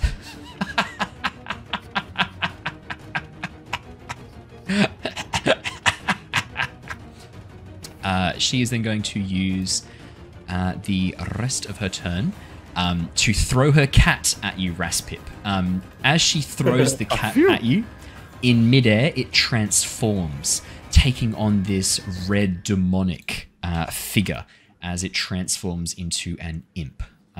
The imp is going to fly towards you, and it is going to try and sting you. Oh, so it turns into an imp. Sting. Yeah. And she turned into a crazy cat lady. Does a 16 hit you, Raspip? You're muted, Andrew, but I see your nod. You are going to need to make me a Constitution saving throw as you take 7 piercing damage and possibly some poison damage. If you fail this con save, you will also be poisoned. Poisoned. Oh, 5 is a fail. So that is going to be 7 piercing, 9 poison damage, and you are poisoned right now. Oh, jeez, I am on 1 health. Are you really? God. I am. Yeah. Okay, that is the Lady Fiona Wachter's go. Theodore. Oh, yeah, here we go. So, sorry, I wasn't here, Owen, before. Did You're I like, get to what do the my fuck ready have then? I missed? Your Your ready to action. Raspip, do you count him as a member of the party? Well, I guess at the moment he is, but I think I was sort of leading in on that also. That sort of like thinking. But the moment I see the imp, unfortunately, my character has some, fighting evil sort of stuff within his description. So Don't worry about I'm going to unload. Alrighty, that triggers your held action. On the imp you or are- Lady Walk? You're like 5 feet away from her, sitting on a couch in front of the fireplace, having like jumped Actually, to you know your what? feet. I think I would. So what did she actually do to Raspip? She pointed towards him and said, burn. He then caught fire with these black flames. He then pointed towards her and said, burn. She then caught fire with actual flames, her flesh burning away. She then reached up, grabbed the cat from around her shoulders, and threw it at Raspip. Halfway Throwing through a the air. cat is a disproportionate response to getting caught on fire. Come on. So the cat then halfway through the air transformed into an imp, which then attacked Raspip. Okay, I was already like on the fence about her, and the fact that she's like got an imp familiar. Imps can be nice. She did get attacked first. I might unload on the imp. I feel like I would go for the imp first before her, actually. So I'm going to unload on the imp. Okay. To be fair, though, your held action was if the Lady Fiona Wachter attacks anyone, True. I will attack her. So the options are Lady Fiona Wachter or give up the held action. Load up. This Murder, spray music, it's got like murder. a ticking of a time on it. I love it. Oh, God, I don't know. Did you see her You know eyes what? turn red? Her eyes haven't turned red. That's just blood. Okay. Could be just- mistaken that's- as red. That's the blood from the glass that you punctured through her face. Oh, this It's is a very some, weird like- grey area because she attacked Raspip, and he's not really part of the party. Flip a coin. Go on, Ask then. Chad. All right, toss a coin to your witcher, your choice. I'll do this. I'll roll one for you. 1 to 10, get my dice. 1 to 10, I'll attack her. 11 to 20, I'll abstain and wait and see how it plays out. I guess I'm not attacking her. Natural 20. Okay. What a great time to use that natural 20. I know. It's perfect. Alrighty. Theodore, you're up next. I'm in such a dilemma. I feel that. I get it. Ooh, a little nice little bit of ASMR for us. Chad Thank you has for that. a valid point. Throwing a cat does seem like animal abuse. Well, to be fair, at least the animal it's gets not a hurt. cat. It's an imp. Like, it was a cat. Still an no, animal. it was never a cat. from the Bay Rub. I don't know bet what it got cats do turned into here. an imp. Yeah, okay, sure. Let me put my eyes of doubt back on. So I will cast Healing Word on Raspip, seeing him get absolutely torched and then stabbed by an imp. That seems fair. Are you sure you don't want to save that for someone worthwhile? I really do, but Sorry, Andrew. I give him that instead. 4 hit points, Raspip. Enjoy. To be fair, I think I'm not meant to be wholly evil as well, so. And then I use my free action. Please, my lady, I'm sorry. Like I said, we do not really know this guy. We mean no harm. We can. He's a bit attached to what he believes is his ring. Perhaps if we negotiate the trade of the ring for helping you, we can forget this business ever happened. As you look towards her, the flames have now burned off most of her skin around her chest and arms.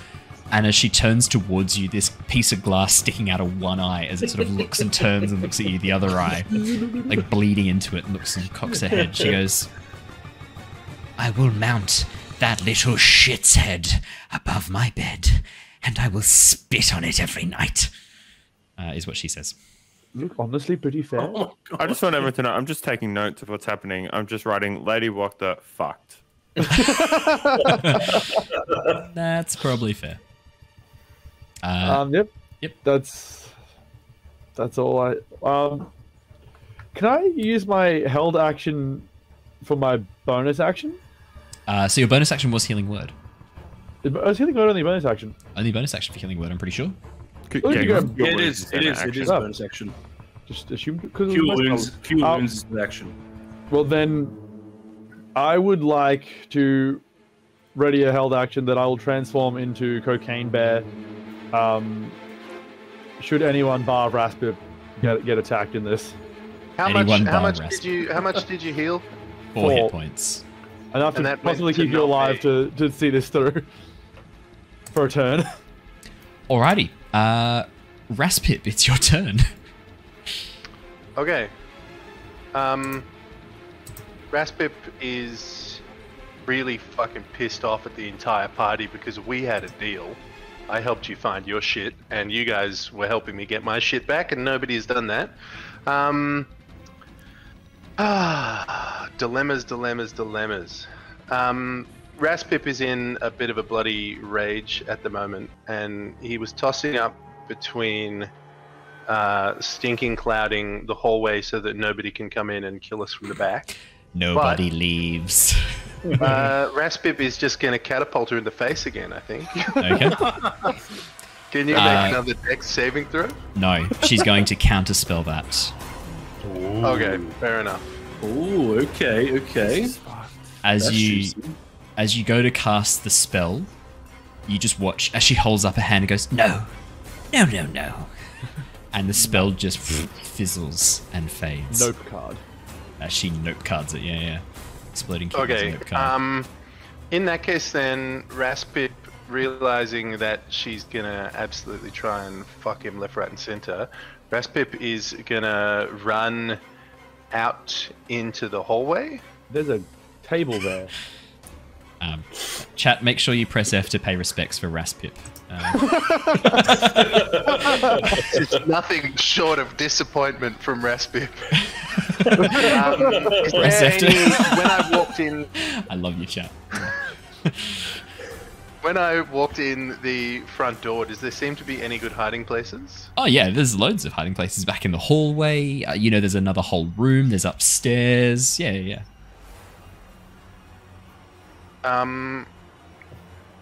Alright, Raspip is going to make a little bolt for it.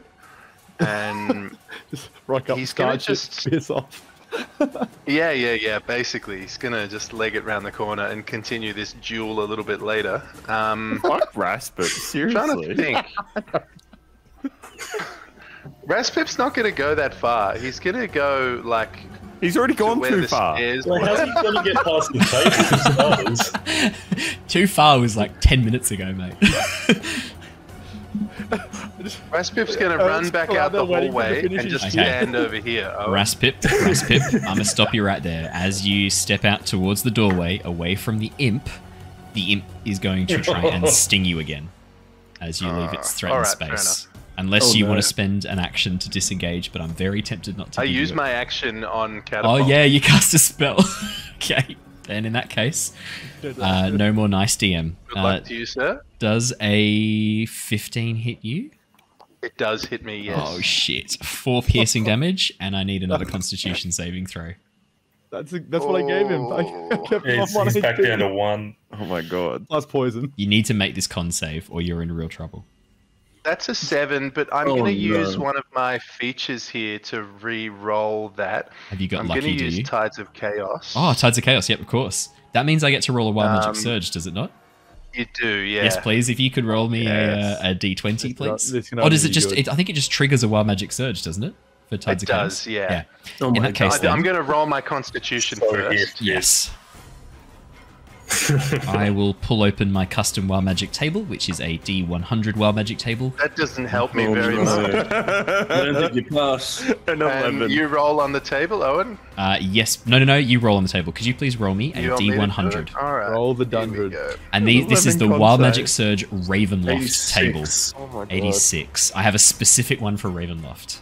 Is high good or bad? Find out in Okay. a second. Okay. He's thinking too much. Okay. Raspip. No, he doesn't look too bad. From your perspective, no, but remember I randomized my roll table, so you don't know what the number means because I put them in an Why Excel would you spreadsheet. randomize them? That just makes the agony worse. That's the best bit. So I make it when I make a random table, a roll table. I put all the things in Excel.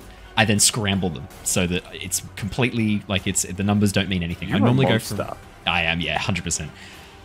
Raspip, my friend, as you go to run out of the room, the last thing you see, because you will take this 7 poison damage, which I'm guessing does knock you down to 0.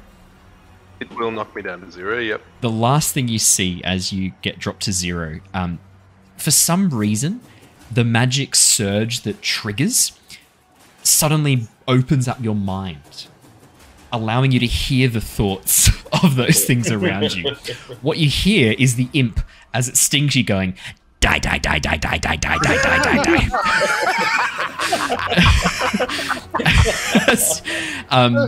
For the next hour, you have detect thoughts active. You don't need to cast. You don't need to concentrate on it. It's permanent for the next hour. Every time you use your action to focus on it, however, something fun happens that I'll discuss when you do that. Can I use that before I die? Sure, Can I why use not? that to Yeah, just get sure. a quick little glimpse on everybody in the party and whether or not they're going to save me or let me die? And something fun happens every time. So it's an action. It's an action. So you can pick one person in the party and you can detect their thoughts, and that is me being a very nice DM, just because this might be Raspip's final moments. I'm gonna pick Jonor. Okay, Jonor. Jonor's thoughts at that point in time Yeah. would have been, holy shit, there's some flying glass. What is wrong with her face? Where did that come from? Oh, Raspip, what are you doing? What are you doing here? We need to have Jonor's thoughts be a permanent part of this campaign, where we just check in and go like, "What are Jonor's thoughts?" It's like, what is going on? Oh man, What's wrong with her face?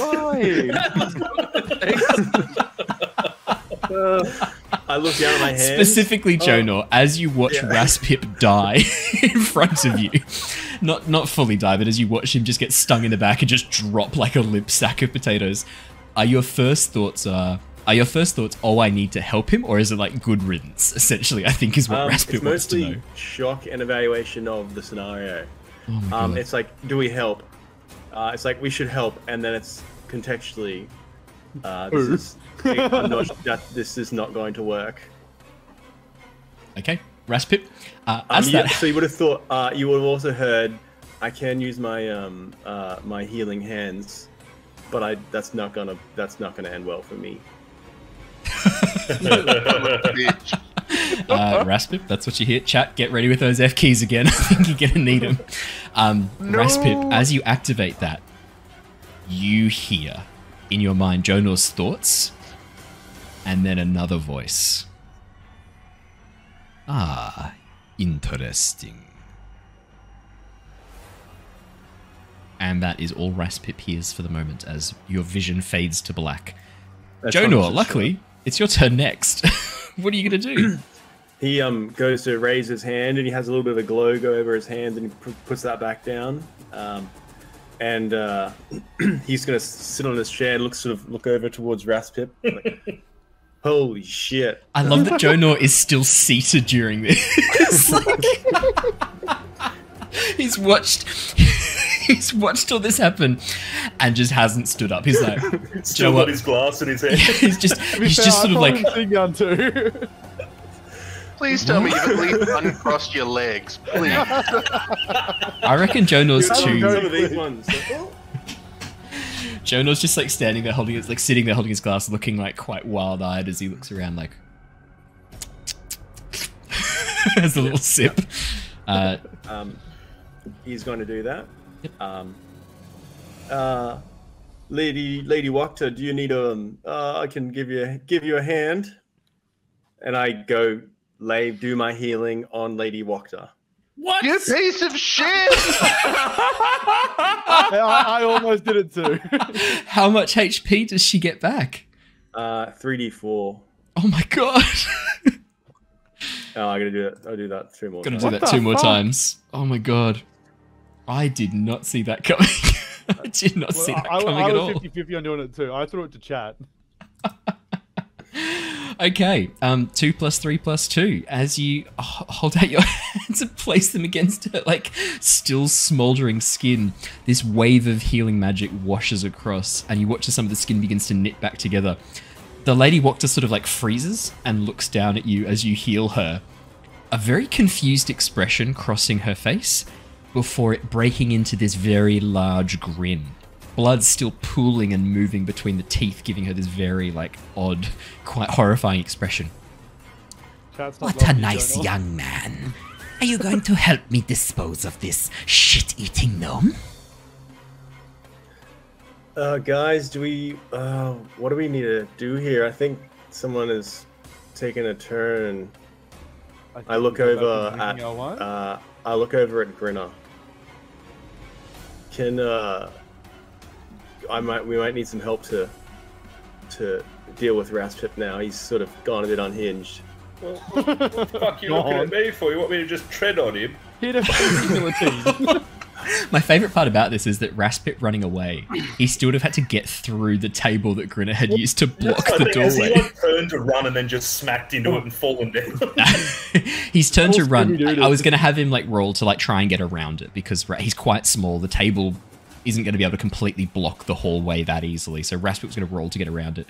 Well, come on, guys. Well, someone's got to do something about this. Are we still in the turn order, or are we actually like... We're still in the turn order. No, we still need to be in the turn order. So can I respond to Jonor, though? Yeah, I'm happy to have responses, free reactions. That's fine. Oh my god, this is not how I thought this was going to go. All right, so... How did you not think this was how this was going to go? I thought it was going to be much worse. This is awesome. I'm happy as with this. You this put is all great. the damage on Raspip. Oh. So, obviously, like, Luther seeing her crazed expression has an imp as a familiar. I know that an imp is obviously got something to do with... I mean, all of you can see, it's a tiny fucking demon. Like, it's got a red skin, bat-like wings, horns. So does Raspip. I would say to Jonor, I know you just healed her, but I would step back from her, to be honest. I'm not liking the fact that she is a demon familiar. I don't know about you all, but this is screaming to me of evil intent. I don't know if I go into someone else's house and just go to murder them. That's okay true, but at the same time, the fact that she is a demon familiar, I do have questions, and I'm not gonna let her murder young Raspip here. Young. It's not really Raspip. murder. It's very much self-defense. That's why I haven't went around attacking everyone yet, because it was so like it was just out of the blue, like she's attacked. That's why I haven't just started shooting the pistol. To be fair, it is self-defense at this stage. Yeah, she's still she's still in the. That's why she's now the victim. Yeah. That's why I haven't went and attacked her. But I'm not going to let her also murder Raspip. Alrighty, I'll allow that as the free reactions. Jonor, you still have a bonus action, I believe, because lay on hands. Oh no, it's not lay on hands. Sorry, it's healing hands. Healing hands is an action. So you still get your bonus action. No use. Would you like to use your movement? I would have moved probably in front of her to heal nearby, and then probably stood to the side beside Lisa. Yeah. So as you stand up in front of her, just like gently touch her on the shoulder and fill her with healing magic, and then slowly back away. Yeah. What is going on? I heal her. Tithla, you are last in the initiative round. Enjoy. Before we get to that, I just want to jump out of the game for a sec and say, as the personal bastion for chaos, I just want to remind everyone in chat that they have channel points they can use. If you have 20,000 points, why not summon a creature right now? There's challenge mode. Who knows what that is? Challenge mode's only for PC, Switch, and stuff games. That's not for D&D. No, well, not that. Give advantage and disadvantage. Just remember, you've got that access there. Or even 1 hit point. Or even no, that's not an option here. Not an option. No, not an option. But you could have advantage for your death save. You could have advantage for your death save. No, Tithla is going to say, I'll go check on him. And she'll run after and try and find him. Where are you running to, Tithla? To the right. So as you get to where Raspip is down, Grinner has laid a massive table across the doorway. I'm going to need you to, as you try and like push through it, I need you to make me a acrobatics check. That's not the one that Raspip just ran over? The table is blocking the doorway. Raspip is in front of it. Almost nailed to the door. Acrobatics with disadvantage. Oh, Tithla. Tithla. 9 and 23. As you run to the thing, Tithla, and try and get around it, you're like trying to get around the doorway. Raspip's body's kind of in the way, so you like gently kind of push it, or do you just kick it aside? I'm trying to get to Raspip. Oh, I'm trying to get to Raspip. Raspip's right there. Raspip's in front. Sorry, I misunderstood. Raspip's right in front of the doorway. Can you see him? Oh, yeah. No, the token just wasn't there on my screen. Oh, good. There you go. No, Raspip's in front. Sorry, I misunderstood. I thought you were trying to get out through the doorway. No, so Raspip's in front of the table. Yeah. Never mind. I didn't fail that. No. Acrobatics check then. It didn't happen. Oh, okay. Tithla's going to, cure wounds. At first level, Raspip. This is so messy. That's 10. 10 hit points. Raspip, you have 10 hit points. And that's like more than his total. Whisper in his ear. And do you want me to roll a stealth check before I yes, please. Say what I'm going to say? Yes, please. Dex. Does that mean I have disadvantage on Dex ability checks? So that's this. That's a 10. And surely, 23. Surely for speech decks. Yeah, I'd say we'll take the. Okay, well, it's still the first one. It's still the first one, which is the 10. Yeah, it's still the 10. Tithla, as you lean in, what do you want to say? Run. Get out of here. Oh, God. Run. Go. Alrighty. Tithla, anything else on your turn? No, I think that's probably a pretty well-rounded turn. Beautiful. Luther, back up at the top. It's your turn. So, first things first, I can't see the map still, Owen. Maybe my vision on my token's wrong? Let me check. Check for you. I haven't really you zoomed into the wrong area. Have you tried zooming in? 60 I have it all the way zoomed out the map, and What's your night vision? 60 feet? Yep. There you go. Oh, there you go. I can see now. Yeah, I hadn't done your vision correctly. Sorry about that. Yeah, okay. That makes a lot more sense now. Sorry. It's all right. Okay. I'm right next to her. I didn't know that. That's fun. Yeah, she's touching you right now. In a good way. Arresting. All right. So, what was the deal we made with Raspip again? I need to refresh that. We were going to help him get the ring, and what was he going to help us with? Nothing, I think. I think probably bones. Like, we both mutually need. I was going to help you guys get the bones, which we successfully got already. So my end of the bargain has been done. Do we have the You have not recovered the bones. That is a. No. Well, then I don't blame you if you leave me to die. Then I deserve my fate. I think Lady Wachter has the bones anyway. I think well, that's what we've sort of gotten around to. We just haven't proved it.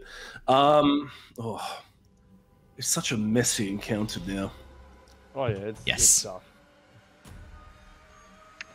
I propose to Lady Wachter. Now look, you get down on one knee. You hold out a ring. Oh fuck. I propose to her. Look. The reason Raspip over there unloaded on you with the sort of with his spells was because he thinks that you stole his ring, the ring that is on your finger right there. So look, I think I propose a ceasefire at least.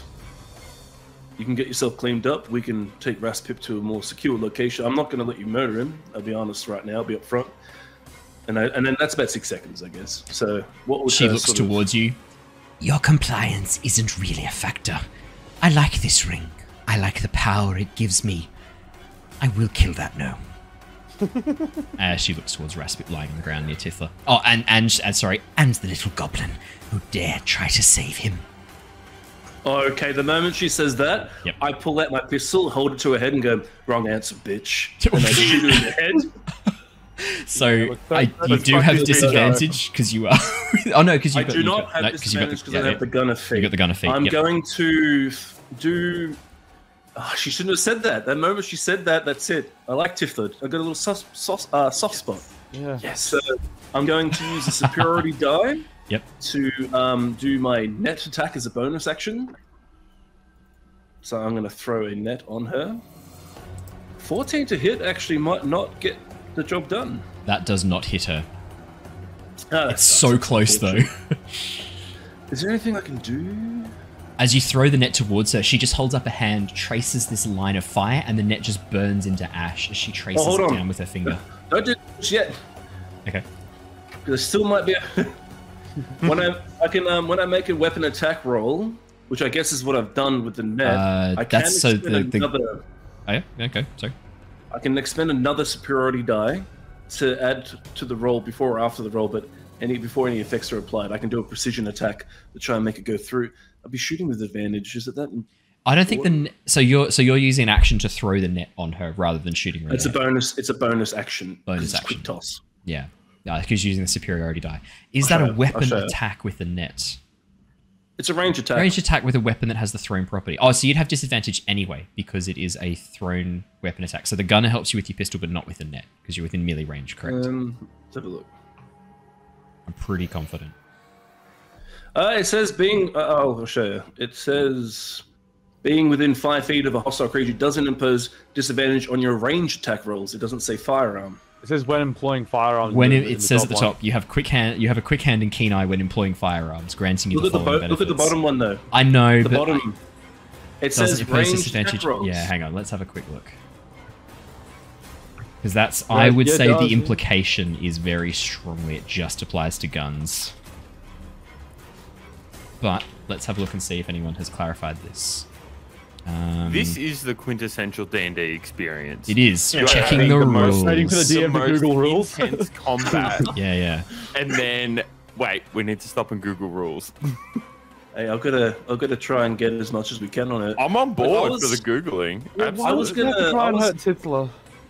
That's it. I was like, if you just Yeah. stand down, I was thinking of just sprinting off, grabbing Raspip and just running and trying to get into a safe spot, and then hopefully this situation can diffuse. But the moment she's like, "I'm going to kill Tithla," I'm like, ugh. It doesn't apply to anything other than guns. There's been a errata follow up with this. So someone was asking if it applied to crossbows. It doesn't apply to crossbows. Okay.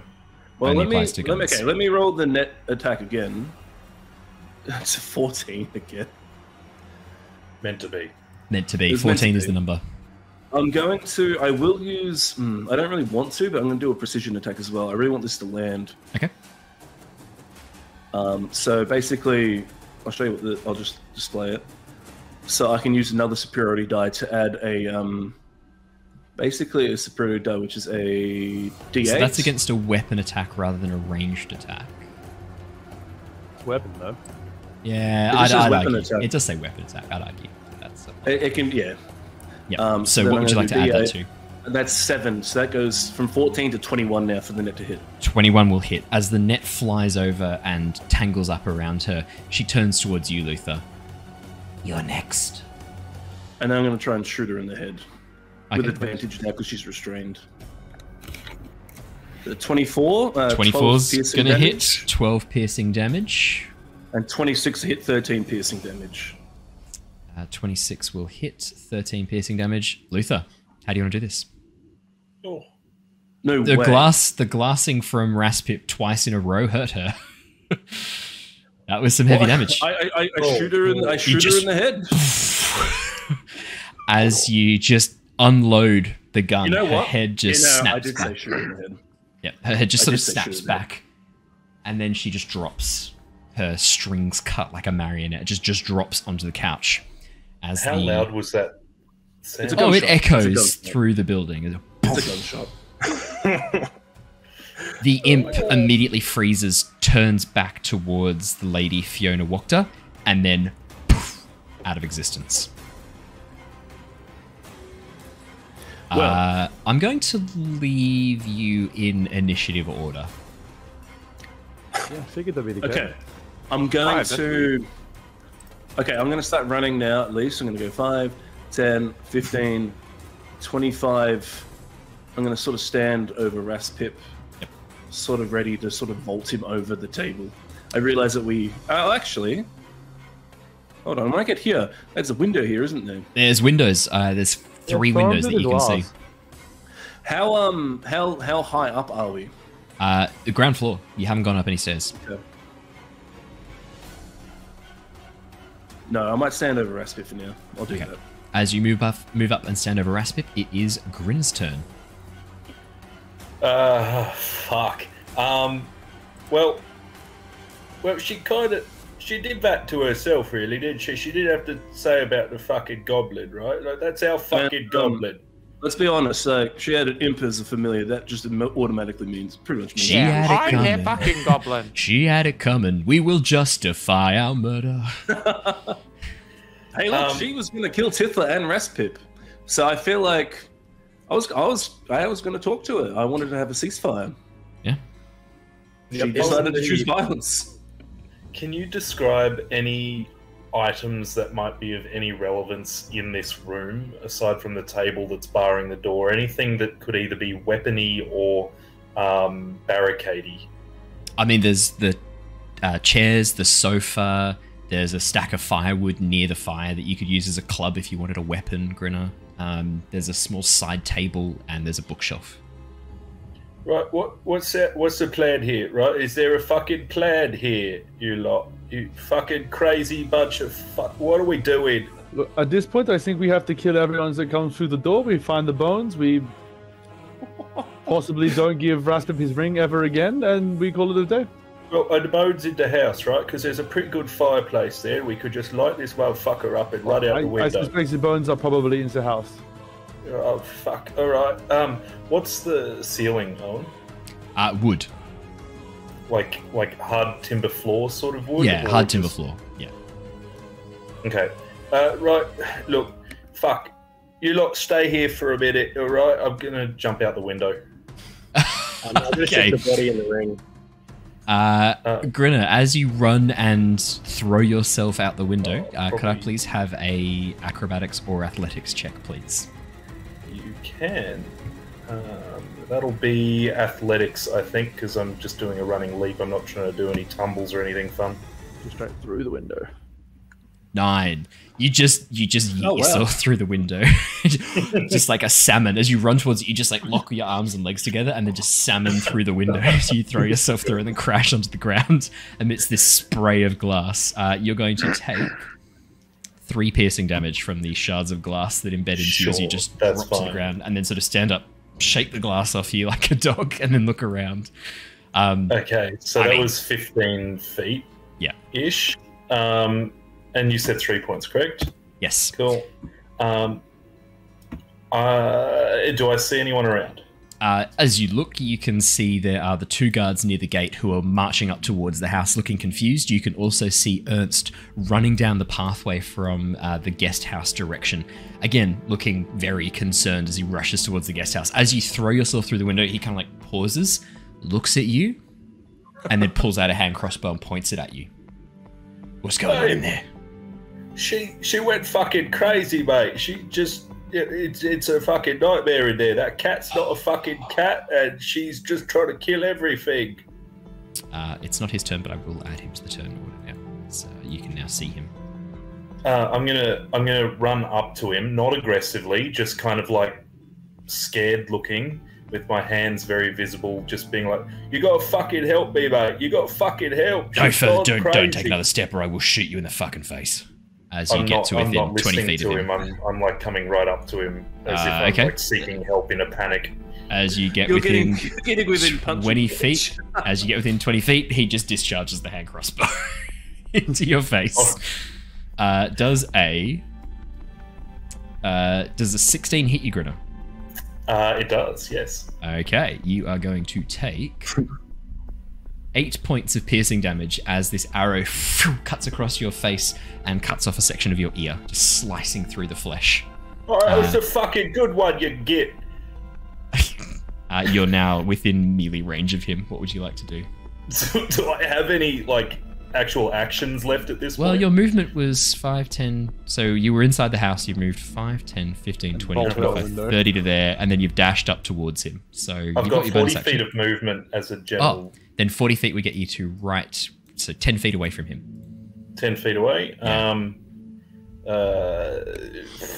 Do I have any large shards of glass that have kind of stuck on my jacket as of... Yes, 100%. There'd be huge shards of glass all around. You just pull out one of the shards. You just gonna throw it at him? Yeah, I'm just gonna frisbee it at his head. Yeah. Make me a simple ranged weapon attack, improvised weapon attack with simple ranged weapon. As he shoots you with the crossbow, you just pull out a shard of glass, go, "Oh fuck you!" and throw it back at him. Can I, because I technically get 2 attacks per action, can I get like 2 reasonable sized ones in each hand and just throw them both at once? I'd say like separate attacks, but like just I would say that's fine because you do get 2 attacks. You probably would have a couple of shards of glass. Yeah, absolutely.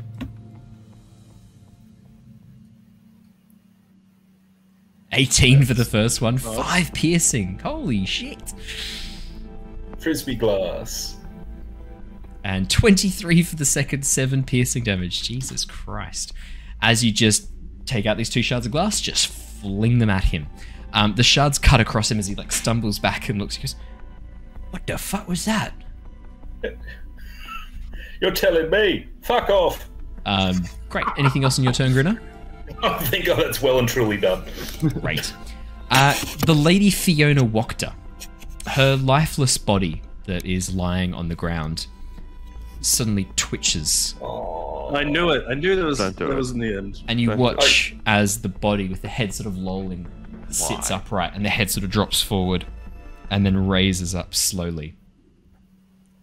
"I see that you have dealt with one of my servants here in the town of Vallaki." A voice speaks through the corpse's mouth. Its mouth open, the bullet wound in its head still leaking blood and brain material. "It seems that you are on a mission. Brave heroes. But you should be careful who you anger in this land." Oh shit, Strahd. We were just after a ring. And that is where we're going to wrap up for tonight. Oh, surely not. Yes, that's where we're going to wrap up for tonight. Yes, that's Fuck correct. you, Owen. Yes, absolutely. Normally dinner and a movie first, but tonight we'll make an exception. Thank you so much for joining. Well, because seriously, do you really think we're going to wrap this up in the next like 20 to 30 minutes? Are you kidding me? Care. Do you know how many people are in this house? Well, there's only one way for us to find out. You'll We find don't know. out. It's by design. We don't. I'm know. getting that ring. You're not Raspip. No. That might go well. Thank you so much for joining us, everybody. It's been lovely having you all here for our Curse of Strahd session. We will be back tomorrow night with Avatar Legends and Return of the Giants on Wednesday. Make sure, if you've got some time during the day, to go and check out the Jasper's Game Week charity live stream events happening over at the Meeples and Dragons D&D Twitch page. I will have the link in the description shortly. But for the moment, that is all from us. We will be back again very, very soon. Twitch streamers, Twitch viewers, don't go anywhere. We're going to be jumping across and doing a little raid in a second. Let's see who's free, who we want to go raid.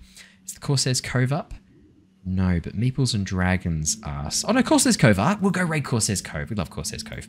So we'll go raid the Corsair's Cove. So don't go anywhere, my lovely Twitch viewers. And until next time, stay safe, stay well. See you guys again soon. Goodbye. Bye. Bye. Bye.